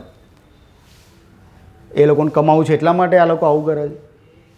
તમારા માટે ભાઈ હેલ્મેટ પહેરશો, પડી ગયા તો માથાના ભાગમાં ઓછી તમને ઈજા થાય. બરાબર, જો નહીં હોય તો ફાટી જશે અને મગજ અલગથી ક્યાંય વેરાઈ જશે. ઓકે, અને માથામાં ઈજા થાય એટલે પતી ગયું, લમ મજાનો ઇફેક્ટ થઈ એટલે તમે જીવો કે ના જીવો કે ફરક નથી પડતો, કોમામાં જતા રહો. ઓકે, તો પ્રશ્ન એ હતો કે ખોપડીમાં એવું કંઈક છે જે મગજને યાંત્રિક જે આંચકા થાય એનાથી તમને પ્રોટેક્ટ કરે છે. આમાં તો છે, આ વોચ છે, સેલ વોલ છે આમાં, પણ મગજમાં એવું કંઈ છે, આજુબાજુમાં કંઈક એવું કંઈ પદાર્થ હોય. તમે ભણાવ્યું તો હતું પણ અમે શું કહી યાદ રાખીએ, અમને ખબર તમે ફરીથી કહેવાના જ છો. હે ને, અમને ખબર છે, વિશ્વાસ છે સાહેબ. અને સાહેબ તમે જ્યારે લખો ને ત્યારે અમને તરત યાદ આવી જાય.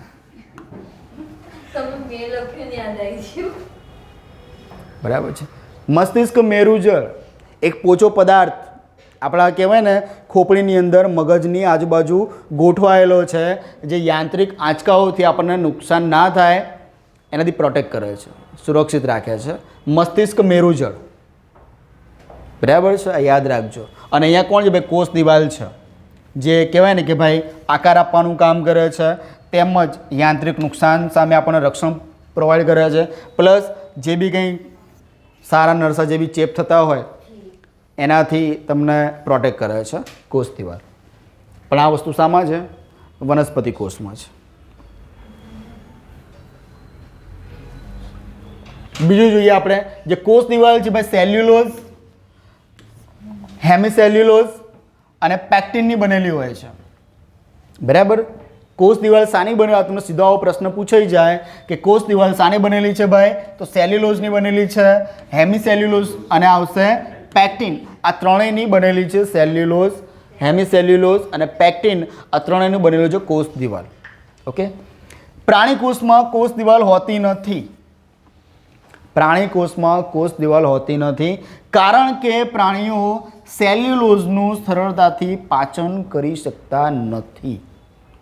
બરાબર છે, સેલ્યુલોઝનું સરળતાથી પાચન કરી શકતા નથી, માટે પ્રાણી કોષમાં કોષ દિવાલ હોતી નથી.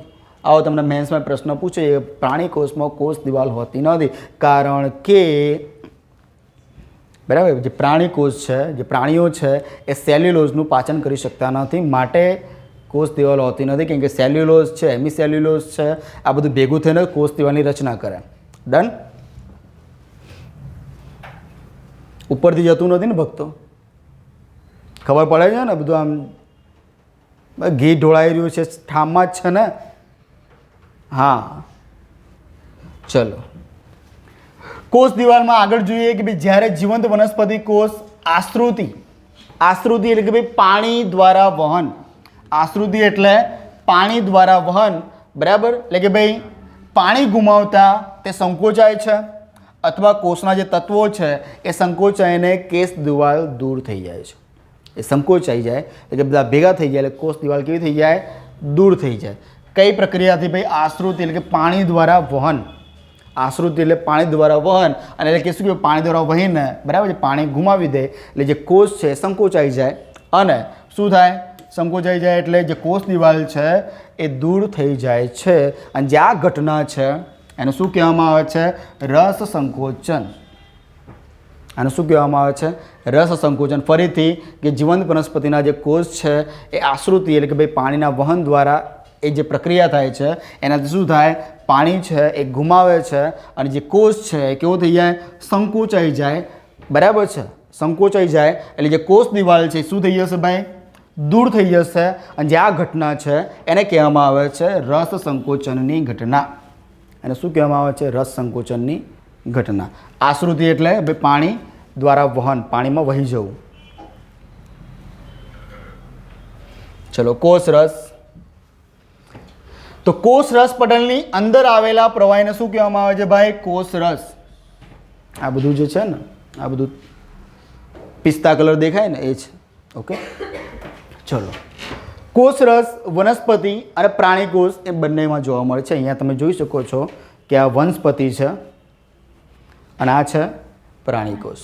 આ પ્રાણી કોષ છે, આ વનસ્પતિ કોષ છે. બંનેમાં તમે પિસ્તાનું જે દ્રાવણ છે જોઈ શકો છો, એ જ છે તમારું કોષ રસ. ચલો, કોષ રસમાં 90% જેટલું પાણી હોય છે. કોષ રસમાં 90% જેટલું પાણી હોય છે. કોષ રસમાં પ્રોટીન તંતુઓ કયા કયા છે? એક છે ટ્યુબ્યુલિન, એક્ટિન અને કેરેટિન. કોષ રસની અંદર શું છે ભાઈ? પ્રોટીન કયા કયા છે? તો ટ્યુબ્યુલિન છે, એક્ટિન છે અને કેરેટિન છે. આ કોષ રસમાં આવેલા છે.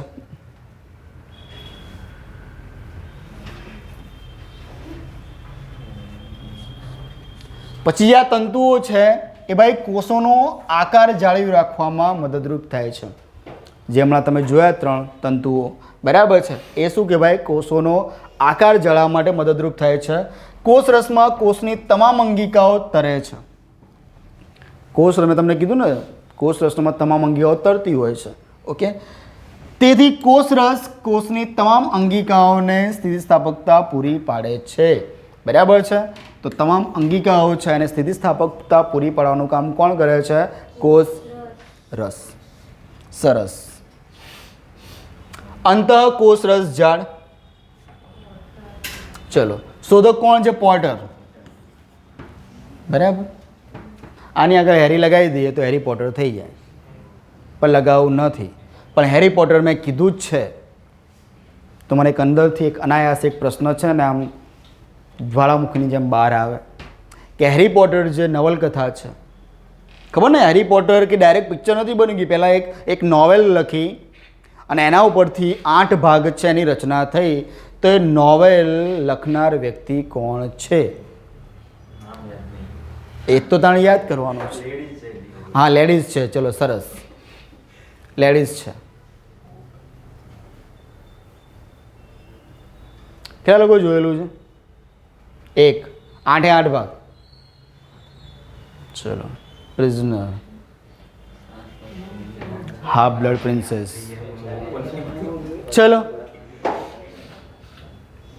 કોની છે નોવેલ એ ભાઈ? તો જે.કે. રોલિંગની છે ભાઈ. એક જાદુઈ છોકરાની વાત. બરાબર, જે.કે. રોલિંગ, યાદ રાખજો.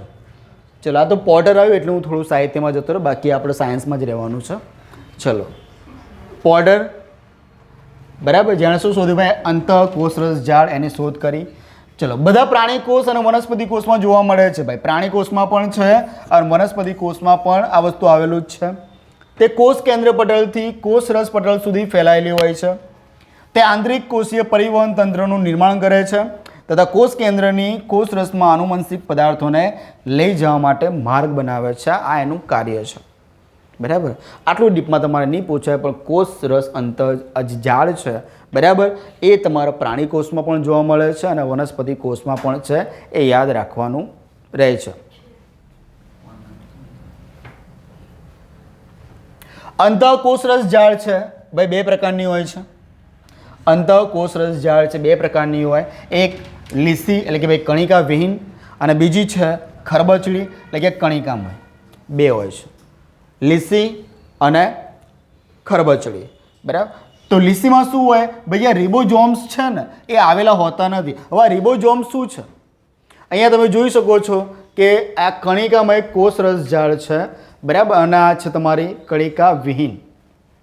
બરાબર, આ જે કણિકામય જે છે ને, અહીંયા ભલે અહીંયા ઝૂમ કરશો તો ચિત્ર ફાટી જશે, પણ આ જે કણિકા જે મય છે ને, એની પર નાના નાના જે ડોટ છે ને, જેમ કે તમે જોઈ શકો છો કે રિબોઝોમ્સ છે એ નાના ટપકા સ્વરૂપે હોય. આ બધા જે નાના ટપકા દેખાય ને, આ બધા રિબોઝોમ્સ છે. બરાબર, એ બધા એને શું કહેવામાં આવે છે? રિબોઝોમ્સ. તો જે આ કણિકા વિહીન છે એમાં રિબોઝોમ્સ હોતા નથી, એટલે કે એની સપાટી કેવી હોય છે ભાઈ? લીસી હોય છે. અને આ જે કણિકામય છે એમાં રિબોઝોમ્સ આવેલા છે માટે જેની સપાટી કેવી આવશે? ખરબચડી આવશે. અને જેની પર રિબોઝોમ્સ આવેલા હોતા નથી એની સપાટી કેવી આવશે? લીસી આવશે. અને કાર્ય શું કરશે ભાઈ? લિપિડ અને સ્ટીરોઇડ સંશ્લેષણ. લિપિડ એટલે ચરબી. તમને પહેલો આવો બહુ મહત્વનો પ્રશ્ન પૂછે કે ભાઈ ચરબીનું સંશ્લેષણ કોણ કરે? રિબોઝોમ્સ કરે. બરાબર છે? રિબોઝોમ્સ. ઓકે, આ જે રિબોઝોમ્સ છે ને ટપકા, બરાબર, એ ચરબીનું સંશ્લેષણ કરે છે. આ યાદ રાખજો. તો આ જે લીસી જે કણિકા વિહીન જે અંતઃકોષરસ જાળ છે એ લિપિડ અને સ્ટીરોઇડ એનું સંશ્લેષણ કરશે. જ્યારે ખરબચડી છે, બરાબર, એમાં શું છે ભાઈ? રિબોઝોમ્સ આવેલા હોય છે. અને કાર્ય શું છે? તો પ્રોટીનનું સંશ્લેષણ કરવાનું. પ્રોટીનનું સંશ્લેષણ કરવાનું કામ કોનું છે? બરાબર, તો ખરબચડી જે કણિકામય જે અંતઃકોષરસ જાળ છે તે. અને આમાં રિબોઝોમ્સ આવેલા હોય છે. આનો બેઠો આ જો એક પેલું મિસ્ટેક થઈ ગઈ. રિબોઝોમ્સ ભાઈ પ્રોટીનનું સંશ્લેષણ કરશે. યાદ રાખજો, રિબોઝોમ્સ છે એ પ્રોટીનનું સંશ્લેષણ કરશે.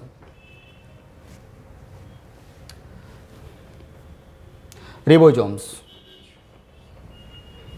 ચલો, શોધક છે જ્યોર્જ પેલેડ. શોધક કોણ છે? જ્યોર્જ પેલેડ. અને એના નામ પરથી જ તેને પેલેડ કણ તરીકે પણ ઓળખવામાં આવે છે. જે રિબોઝોમ્સ છે એના નામ પરથી એને પેલેડ કણ તરીકે બી ઓળખવામાં આવે છે. તે આરએનએ અને પ્રોટીનની બનેલી સંરચના છે. આરએનએ અને પ્રોટીન. આરએનએ તમને ખબર જ છે કે એની જે રચના છે એ કેવી હતી? કંઈક આ ટાઈપની હતી. ચલો, આરએનએમાં કયું તત્વ નથી આવેલું?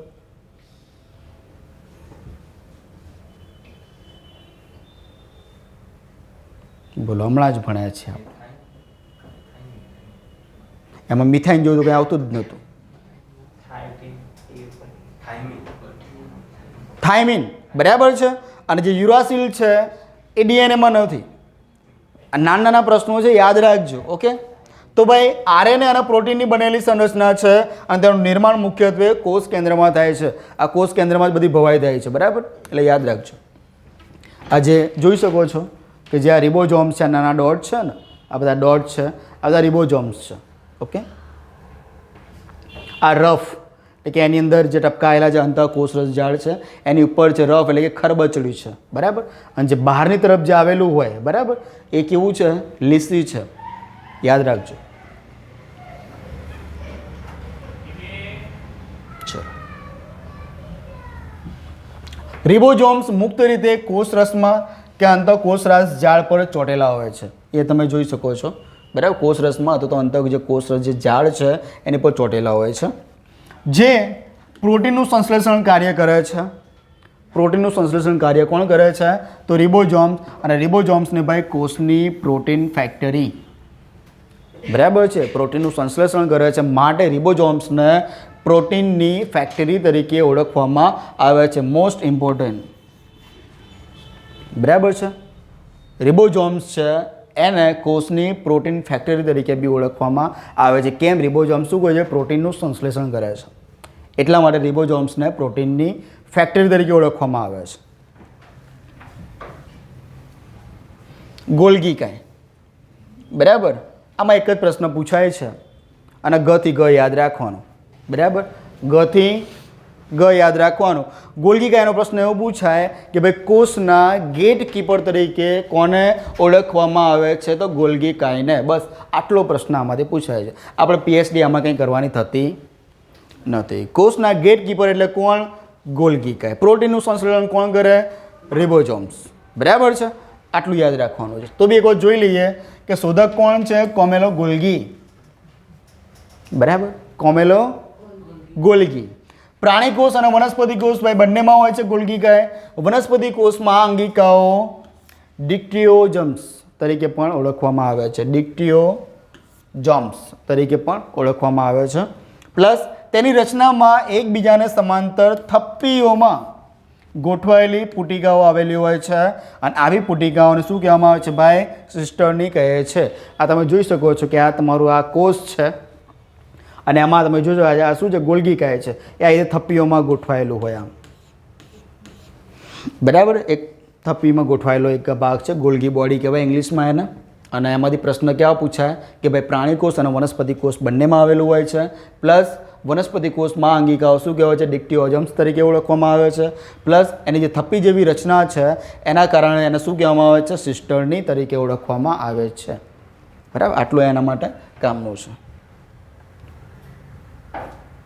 એ સિવાય કે કોષમાં પ્રવેશતા અને બહાર જતા, કોષમાં પ્રવેશતા અને બહાર જતા ઘટકોનું શું કરે છે ભાઈ? નિરીક્ષણ કરે છે. કોષમાં બહાર જતા અને એમાંથી બહાર નીકળતા જેટલા બી ઘટક છે એનું નિરીક્ષણ કરે છે. માટે તેને કોષના ગેટ કીપર તરીકે પણ ઓળખવામાં આવે છે. કોને? ગોલ્ગી કહે. ગથી ગ યાદ રાખવાનું. ગેટ કીપર ગોલ્ગી કહે. ચલો, કાલે કોઈ 13 સિક્સર મારી અને લગભગ 59 બોલમાં 135 રન કર્યા. ચલો યાદ રાખજો, તમારા એક્ઝામમાં પૂછાશે. ચલો, બીજું મહત્વનું ભાઈ લાઇસોઝોમ. લાઇસોઝોમ અંગિકાનું નિર્માણ સાથે સંકળાયેલી છે. કોણ? ગોલ્ગી કાય. ગોલ્ગી કાય છે એ લાઇસોઝોમ અંગિકા સાથે એનું જે નિર્માણ છે એની સાથે સંકળાયેલી છે. કોણ? તો ગોલ્ગી કાય. કોષનો ગોડકીપર એટલે કોણ? ગોલ્ગી કાય. ઓકે. અને જે કોષની જે થપ્પી છે ગોલ્ગી કાયની એને શું કહેવામાં આવે છે? સિસ્ટરની. શું કહેવામાં આવે છે? સિસ્ટરની. ગેટકીપર ગોલ્ગી કાય. કોના પ્રોડક્શન માટે જરૂરી છે? કોના નિર્માણ માટે જરૂરી છે? તો લાઇસોઝોમના નિર્માણ માટે આ જરૂરી છે. ઓકે. લાઇસોઝોમ. ચલો, આ લાઇસોઝોમ છે ને ભાઈ એક કહી શકાય કે પેલા આતંકવાદી હોય ને, આતંકવાદી તમારે વચ્ચે બેસેલો તો બી એને ખબર ના પડે કે આ બોમ્બ લઈને બેઠો છે કે સુસાઇડ બોમ્બ છે શું છે. એ બાજુમાં બેઠો તો તમને ખબર ના પડે. એટલો એકદમ મસ્ત હળવો, એકદમ શાંત, ચૂપચાપ, કોઈ શું કર્યું છે અને કંઈ ફરક જ ના પડે. એવું જ કામ આનું છે લાઇસોઝોમનું. આનું કામ આ છેક સુધી એક્ટિવેટ હોતું નથી. આની એક નાની કથા કરી દઉં, પછી આપણે સ્ટેપ બાય સ્ટેપ ભણીએ કે છેક સુધી એક્ટિવેટ હોતું નથી. પણ જ્યારે તમને લાગે ને કે ભાઈ હા હવે કોષ નબળો પડી રહ્યો છે, ઢીલો થઈ રહ્યો છે, તો આની અંદર કેટલાક ઉત્સેચકો આવેલા હોય છે. આની અંદર કેટલા ઉત્સેચકો આવેલા હોય છે અને ઉત્સેચકોનું કામ શું છે ભાઈ? પાચનનું. કામ શું છે?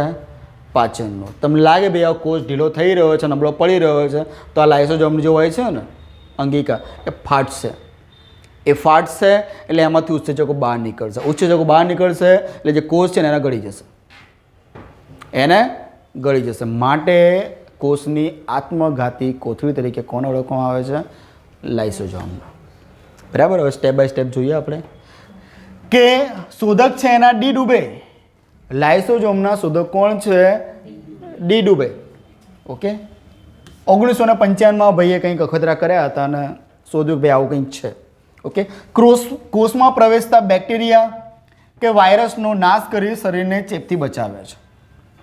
શરીરને ચેપથી બચાવે છે. પ્લસ લાઇસોઝોમ્સ છે એ આંતરકોષીય પાચનનું કાર્ય કરતી હોવાથી પાચન કોથળી તરીકે પણ ઓળખવામાં આવે છે. કેમ કે એમાં ઉત્સેચકો છે. ઓકે. તો લાઇસોઝોમ્સ છે એ આંતરકોષીય પાચનનું કાર્ય કરતી હોવાથી એને પાચન કોથળી તરીકે બી ઓળખવામાં આવે છે. લાઇસોઝોમ્સ કંઈક આવા ટાઈપના હોય. બરાબર. આ બધા જે લાઇસોઝોમ્સ છે નાના નાના. ચલો, જ્યારે ચયાપચય એટલે પાચન, બરાબર, ચયાપચયમાં ખલેલના લીધે એટલે કે એમાં કંઈ બી સંકટ આવે છે એના લીધે કોષમાં નુકસાન થાય. કોષમાં નુકસાન થાય ત્યારે લાઇસોઝોમ્સમાં જે ઉત્સેચકો છે એ બહાર આવી કોષની બધી અંગિકાઓ ગળી જાય છે. બરાબર. એટલે લાઇસોઝોમ ફાટી જશે. બરાબર. જ્યારે બી તમને લાગે કે કોષ છે નબળા પડવા લાગ્યા છે, કોષને કંઈ નુકસાન થવા લાગ્યું છે, તો આમાંથી જે બી કંઈ આવા જે આ રસ છે, ઉત્સેચક છે એ બહાર આવશે અને કોષમાં જેટલી પણ અંગિકાઓ આવી છે એને ગળી જશે, એને મારી નાખશે, એને પોતાનામાં લઈ લેશે. માટે બરાબર છે એને આત્મઘાતી કોથળી તરીકે ઓળખવામાં આવે છે કોષની. કોષની આત્મઘાતી કોથળી એટલે લાઇસોઝોમ. પ્રોટીનનું પાચન શામાં થાય?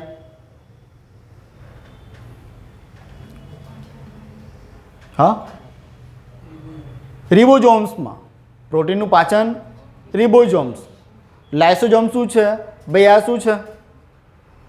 તો આત્મઘાતી કોથળી કેવી રીતે કામ કરે છે કે જ્યારે કોષ નબળો પડે કે એમાં કંઈક સંકટ આવે ત્યારે આમાં જે લાઇસોઝોમની અંદર જે ઉત્સેચકો રહેલા છે એ બહાર આવશે અને કોષની જેટલી પણ અંગિકાઓ છે એને ગળી જશે. માટે કોષની આત્મઘાતી કોથળી તરીકે પણ ઓળખવામાં આવે છે. આ સુસુપ્ત આતંકવાદીની ભૂમિકા ભજવે છે. બરાબર છે. જેવું લાગે કે ભાઈ હા હવે બધા માણસો નબળા પેલા થાઇનોસ જેવું બધા ઢીલા હોય એ લોકોને બેહાડ ને ભાઈ ડીસ મારી નાખે એના જેવું. ખબર ને? જોઈ લેજો. આપણે એમાં નથી પડવું ને ભાઈ તમારે શરૂઆત ગાર્ડિયન ગેલેક્સીથી મારે શરૂઆત કરવી પડશે. ચલો પછી આ રહી જશે કણાપ સૂત્ર. ચલો કણાપ સૂત્ર કેવું છે ભાઈ? નળાકાર, દંડાકાર અને ગોળાકાર. કણાપ સૂત્ર કેવું છે? નળાકાર, દંડાકાર અને ગોળાકાર એવી રચના ધરાવે છે. આ કણાપ સૂત્રની રચના છે. બરાબર છે. કોષની અંગિકા શું છે ભાઈ? અતિ સૂક્ષ્મ કાય વનસ્પતિ અને પ્રાણીકોષ બંનેમાં હોય છે. વનસ્પતિ અને પ્રાણીકોષ બંનેમાં વસ્તુ જોવા મળશે. જેમાં શું થાય છે ભાઈ? કોષીય શ્વસન થાય છે. કોષીય શ્વસન, કોષની અંદર કોષીય શ્વસન કઈ અંગિકામાં થાય છે? તો ભાઈ કણાપ સૂત્રમાં થાય છે. બરાબર છે. કણાપ સૂત્રમાં શ્વસનની પ્રક્રિયા થાય તો સ્વાભાવિક છે કે જો શ્વસનની પ્રક્રિયા થાય તો ઓક્સિજન મેળવે, કાર્બન ડાયોક્સાઇડ બહાર નીકળે તો શાનું નિર્માણ થાય ભાઈ? ઉર્જાનું નિર્માણ થાય. સમજો છો કે અહીંયા શ્વસનની ક્રિયા થાય તો એમાં શું થશે કે ઓક્સિડેશનની પ્રક્રિયા થશે. ખબર પડે ને ઓક્સિડેશન રિડક્શન શું છે? આ બધું બહુ બેઝિક છે વસ્તુ. બરાબર. ઓક્સિજન જે આપણે લઈએ છીએ અને જે કાર્બન ડાયોક્સાઇડ બહાર કાઢીએ છીએ અને એ રીતે આપણા જે અંગો છે એ ઉર્જા છે એ મેળવતા હોય છે. તો આમાં પણ એવું જ થાય છે ભાઈ કોષીય શ્વસન છે એ કણાપ સૂત્રમાં થતું હોય છે. ઓક્સિડેશન એટલે કે ગ્લાયકોલિસિસની ક્રિયા થવાથી શું થાય છે ભાઈ? શક્તિ મુક્ત થાય છે, ઉર્જા મુક્ત થાય છે. ઓકે. હવે સ્વાભાવિક છે કે આની અંદર ઉર્જા મુક્ત થતી હોય તો આને શું કહેવાય? કોષનું ઉર્જાઘર કહી શકો, શક્તિઘર કહી શકો. બરાબર. એ બધું શું છે? તો ગોલ્ગી કહે છે. કેમ કે એમાં જ કોષીય શ્વસનની પ્રક્રિયા થાય અને ઉર્જા છે એ મળે છે. બરાબર છે. ઉર્જા મુક્ત થાય છે. માટે કોષનું શક્તિઘર કોને કહી શકાય? ગોલ્ગી કહે. સોરી, કણાપ સૂત્ર. બરાબર છે. શું આવશે? કણાપ સૂત્ર.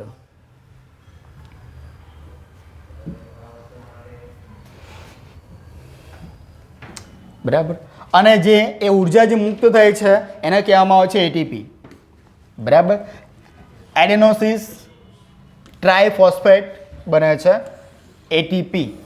આ જે ઉર્જા જે મુક્ત થઈ છે ને એને એટીપી તરીકે ઓળખવામાં આવે છે. એટલે કે એડેનોસાઇન ટ્રાયફોસ્ફેટ બને છે. કણાપ સૂત્રમાં એટીપીનું સંશ્લેષણ થતું હોવાથી તે કોષનું પાવર હાઉસ, શક્તિઘર કે ઉર્જાઘર તરીકે પણ ઓળખવામાં આવે છે. બરાબર છે. તો કણાપ સૂત્રને કોષનું પાવર હાઉસ કહેવામાં આવે છે, શક્તિઘર તરીકે બી ઓળખવામાં આવે છે અથવા ઉર્જાઘર પણ એને કહી શકાય છે. ચલો.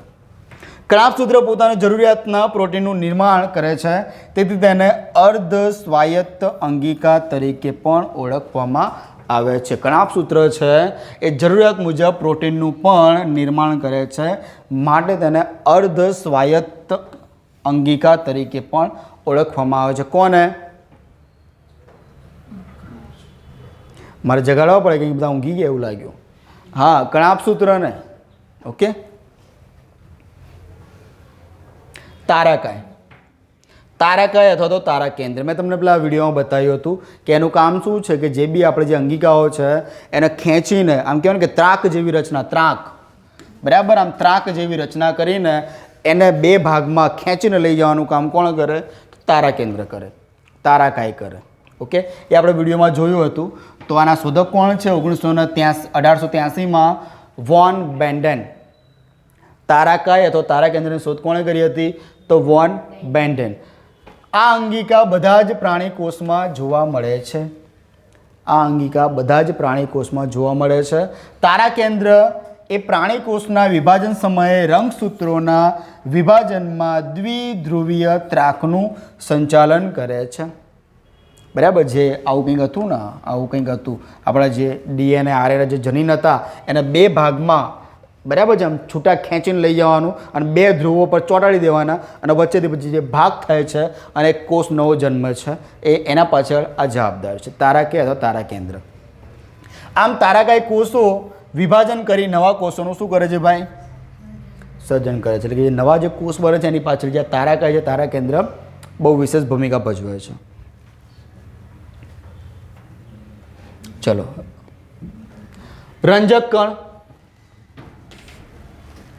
પ્લાસ્ટિક નથી અને રંજક કણ છે એટલે કે આ ક્યાં હશે? વનસ્પતિ કોષમાં. અને એમાં બી કયા કયા 3 કણ છે? એક હરિત કણ આવશે, એક રંગ કણ આવશે અને શ્વેત કણ છે. હરિત કણમાં ક્લોરોફિલ છે, બરાબર, જે લીલો રંગ માટે જવાબદાર છે. રંગ કણ છે જે ફૂલો છે એને રંગ આપવાનું કામ કોણ કરે છે? રંગકણ કરે છે. અને શ્વેત કણ છે એ આપણે જોઈશું, એ સફેદ હોય. એ કેવા હોય? સફેદ હોય, પણ એના અલગ અલગ કાર્ય છે ઉર્જાને લગતા. ચલો, હરિત કણ છે એને શું કહેવામાં આવે છે? બરાબર, ક્લોરોપ્લાસ્ટ. ઓકે, હરિત કણમાં ક્લોરોફિલ બહુ જ મહત્વનું, ક્લોરોફિલ અને કેરોટીનોઇડ રંજક દ્રવ્ય આવેલા છે. બરાબર, વૃક્ષ લીલા રંગનું ભાઈ શું કરે છે? બરાબર, લીલા રંગનું સંશ્લેષણ ન કરતું હોવાથી તેનો લીલો રંગ છે. પ્રકાશ શક્તિનું શોષણ કરી તેનો ઉપયોગ ખોરાક બનાવવા માટે થાય છે. પ્રકાશ શક્તિ એટલે કે ભાઈ પ્રકાશ સંશ્લેષણ, ફોટોસિન્થેટિક પ્રકાશ સંશ્લેષણ જે આપણે પેલી વાત કરી વનસ્પતિ ખોરાક કેવી રીતે બનાવે છે? તમે કયો શબ્દ વાપરો છો? અહીંયા તમને પ્રકાશ શક્તિ આપ્યું છે અને ઇંગ્લિશમાં તમને કીધું ફોટોસિન્થેટિક્સ. એ સિવાય તમે બીજો કયો શબ્દ જાણો છો? પ્રકાશ સંશ્લેષણ. કેમ આમ ડરો છો? બોલો. ચલો, હરિત કણ છે એ ગ્લુકોઝ સ્વરૂપે ખોરાક બનાવે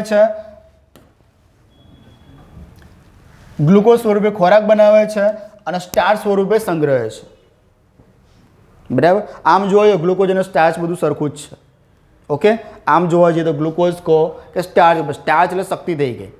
બરાબર, આ ગ્લુકોઝ બનાવીને બરાબર એના સ્ટાર્ચ સ્વરૂપે સંગ્રહ કરે છે. માટે ભાઈ કોષનું રસોડું કહેવામાં આવે છે, કેમ કે અહીંયા ખાવાનું બને છે. કોષનું રસોડું એટલે કોણ? કોષનું રસોડું એટલે હરિત કણ. ભાઈ કેમ આમ કરો છો? આપણે શું જોઈ રહ્યા છે? બરાબર છે, હા, પણ આ શાની અંદર? કયા કોષમાં?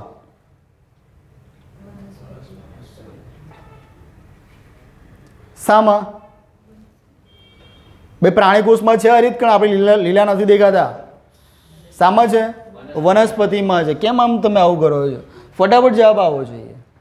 ચલો, રંગ કણ છે એને શું કહેવામાં આવે છે? ક્રોમોપ્લાસ્ટ. એને શું કહેવામાં આવે છે? ક્રોમોપ્લાસ્ટ. તે લીલા રંગ સિવાયના રંગીન રજકણ હોય છે. તે લીલો રંગ સિવાયનો રંગીન રજકણ હોય છે. તે ફૂલોમાં વિવિધ રંગો માટે જવાબદાર છે. ફૂલોમાં વિવિધ રંગો છે એની પાછળ જવાબદાર કોણ છે? તો રંગકણ છે. જેના કારણે કીટકો પરાગનયન માટે આકર્ષાય છે. પરાગનયન, બરાબર, જે કળીમાંથી ફૂલ થયું, ફૂલમાંથી ફળ થયું, તે આને આભારી છે. પરાગનયન, બરાબર છે. આ પરાગનયનને આભારી છે ને બહુ ડેન્જર વસ્તુ છે આ વસ્તુ. બરાબર, આ ફૂલો માટે ઓકે છે, પણ ક્યારેક તમે જોયું હશે કે પરાગનયન જ્યારે શ્વસનમાં આવી જાય ને તો તમને શરદી, ખાંસી, બરાબર, આવું થતું હોય છે. તો એ વસ્તુ બહુ ખરાબ છે કે ફેફસાને નુકસાન પહોંચાડે. એટલે ફૂલ સૂંઘવું, પણ આમ કે એના ફૂલની આખી પાંખડી એમ કે પેલા બીજા એમાં નાખની નાખી દેવાનું. બરાબર, કેમ કે એમાં પરાગનયનની પ્રક્રિયા થયેલી હોય એટલે એ થોડું ડેન્જર, તમને શરદી થવાની સંભાવના છે, એટલે એવું નહીં કરવાનું. ચલો, શ્વેત કણ તો લ્યુકોપ્લાસ્ટ. બરાબર, તે કેવું છે ભાઈ? જો રંગહીન કણ, રંગ બી જતો રહ્યો. ચલો, રંગહીન રંજક દ્રવ્ય છે એટલે ભાઈ ખોરાકનો સંગ્રહ સ્ટાર્ચ, ચરબી અને પ્રોટીન સ્વરૂપે કરે છે. બરાબર, પહેલામાં ખાલી એકલું શું હતું? સ્ટાર્ચ, ગ્લુકોઝ તરીકે હતું. આમાં ચરબી અને પ્રોટીન આ ત્રણ ફોર્મેટમાં આ ખોરાકનો સંગ્રહ કરે છે. કોણ? શ્વેત કણ. હવે શ્વેત કણ પહેલાં નહીં સમજવાના, આ વનસ્પતિ કોષની વાત છે સાહેબ. પેલું તમે શ્વેત કણ તો તમે કે પેલા ફાઇટરની વાત કરી હતી, સૈનિકની વાત કરી હતી, આ એ નથી પાછા. ઓકે, આ શ્વેત કણ પાછા વનસ્પતિ કોષવાળા. ચલો, રાજધાની. રાજધાની ભણીએ આપણે. ઓકે, એટલે કે રાજધાની, વેક્યુલ. ઓકે, ઘન કે પ્રવાહી પદાર્થોનો સંગ્રહ કરતી કોથળી, એને કહેવામાં આવે રાજધાની. વનસ્પતિ કોષમાં શું હોય ભાઈ? રાજધાની મોટા કદની હોય છે. વનસ્પતિ કોષમાં રાજધાની છે એ બહુ મોટા કદની હોય છે. વનસ્પતિ કોષમાં જે રાજધાની છે એ કોષ રસના લગભગ 90% ભાગને આવરી લે છે. જે રાજધાની છે એ 90% ભાગને આવરી લે છે અને વનસ્પતિ કોષને કઠોર અને ફૂલેલી રાખે છે. કોણ? રાજધાની. ઓકે, મોટા કદની હોય છે એટલે કે શામાં? વનસ્પતિ કોષમાં. ઘન કે પ્રવાહી પદાર્થોનો સંગ્રહ કરતી કોથળી છે. એ સિવાય આ જે રાજધાની છે એ કોષ રસના 90% ભાગને આવરી લે છે. એ સિવાય વનસ્પતિ કોષને કઠોર અને ફૂલેલી રાજધાની રાખે છે.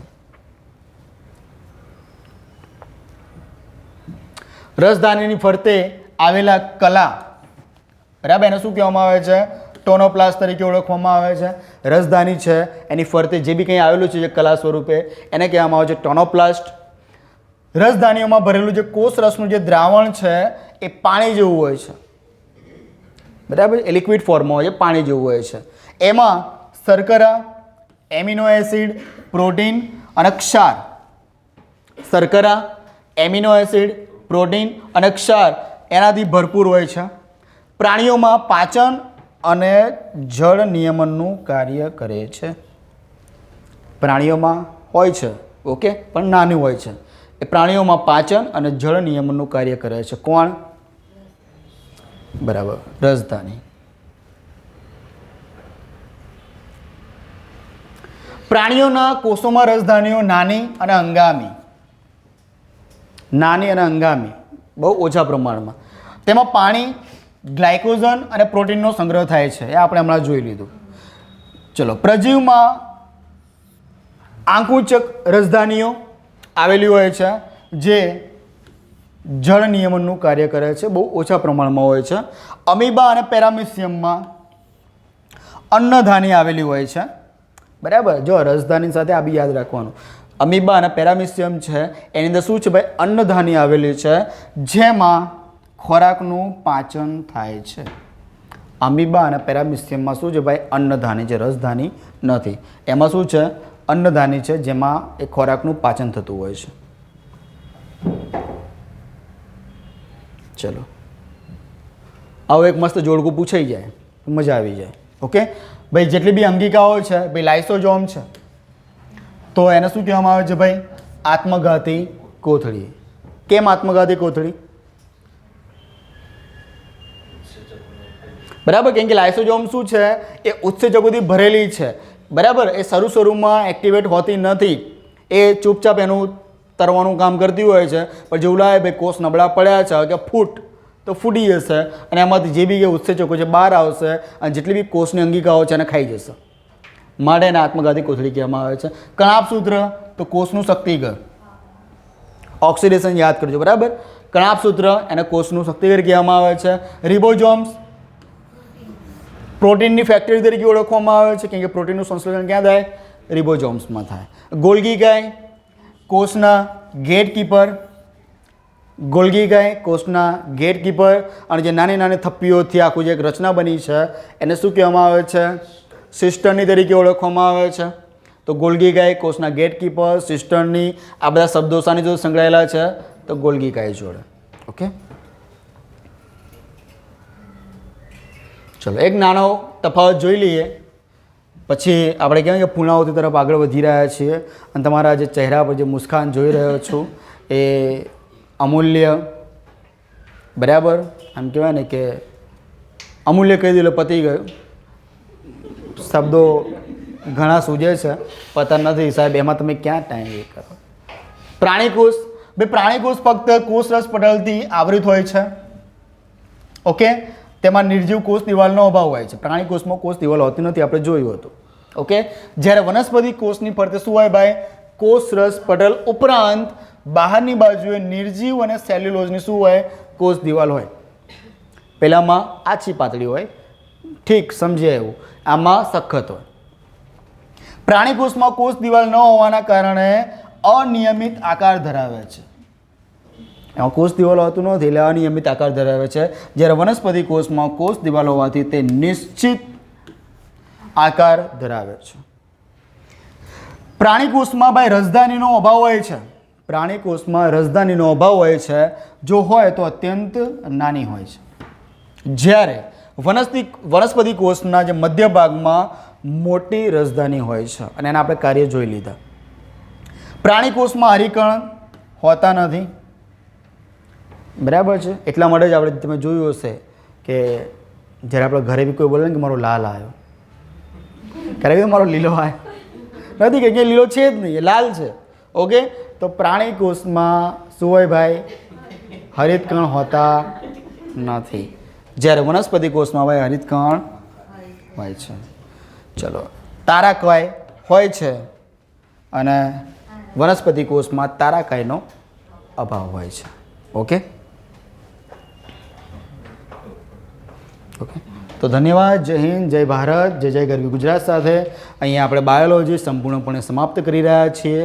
ઓકે, તો જળહળદારની સફળતા સાથે તમે જ્યાં ખુશ થયા છો એવી જ અપેક્ષા સહ કહેતા સુધી જેટલા પણ ટૉપિક ચાલ્યા છે એ તમે તમારા સમય, બરાબર છે, કોઈ પણ આળસ છે, કોઈ પણ પ્રકારની ચિંતા છે, કોઈ પણ પ્રકારનો થાક છે, એ સાઈડ પર મૂકીને જોઈ રહ્યા છે કે લગ્ન સિઝન આવી ગઈ છે તો ઠેકડા જરૂરિયાત મુજબ મારવા, બરાબર છે. કેમ કે આગળ તમે જોઈ શકો છો કે માર્ચ એપ્રિલ મહિનો દેખાઈ રહ્યો છે. પરીક્ષા સામે તાંડવ કરી રહી છે. ઓકે, તો આ તમે તમારી રીતે જરા કરી લેજો, બરાબર. અને ખાસ કંઈ નહીં, અસ્તુ. જય હિન્દ, જય ભારત. આપણે અહીંયા વિરામ મૂકીએ છીએ.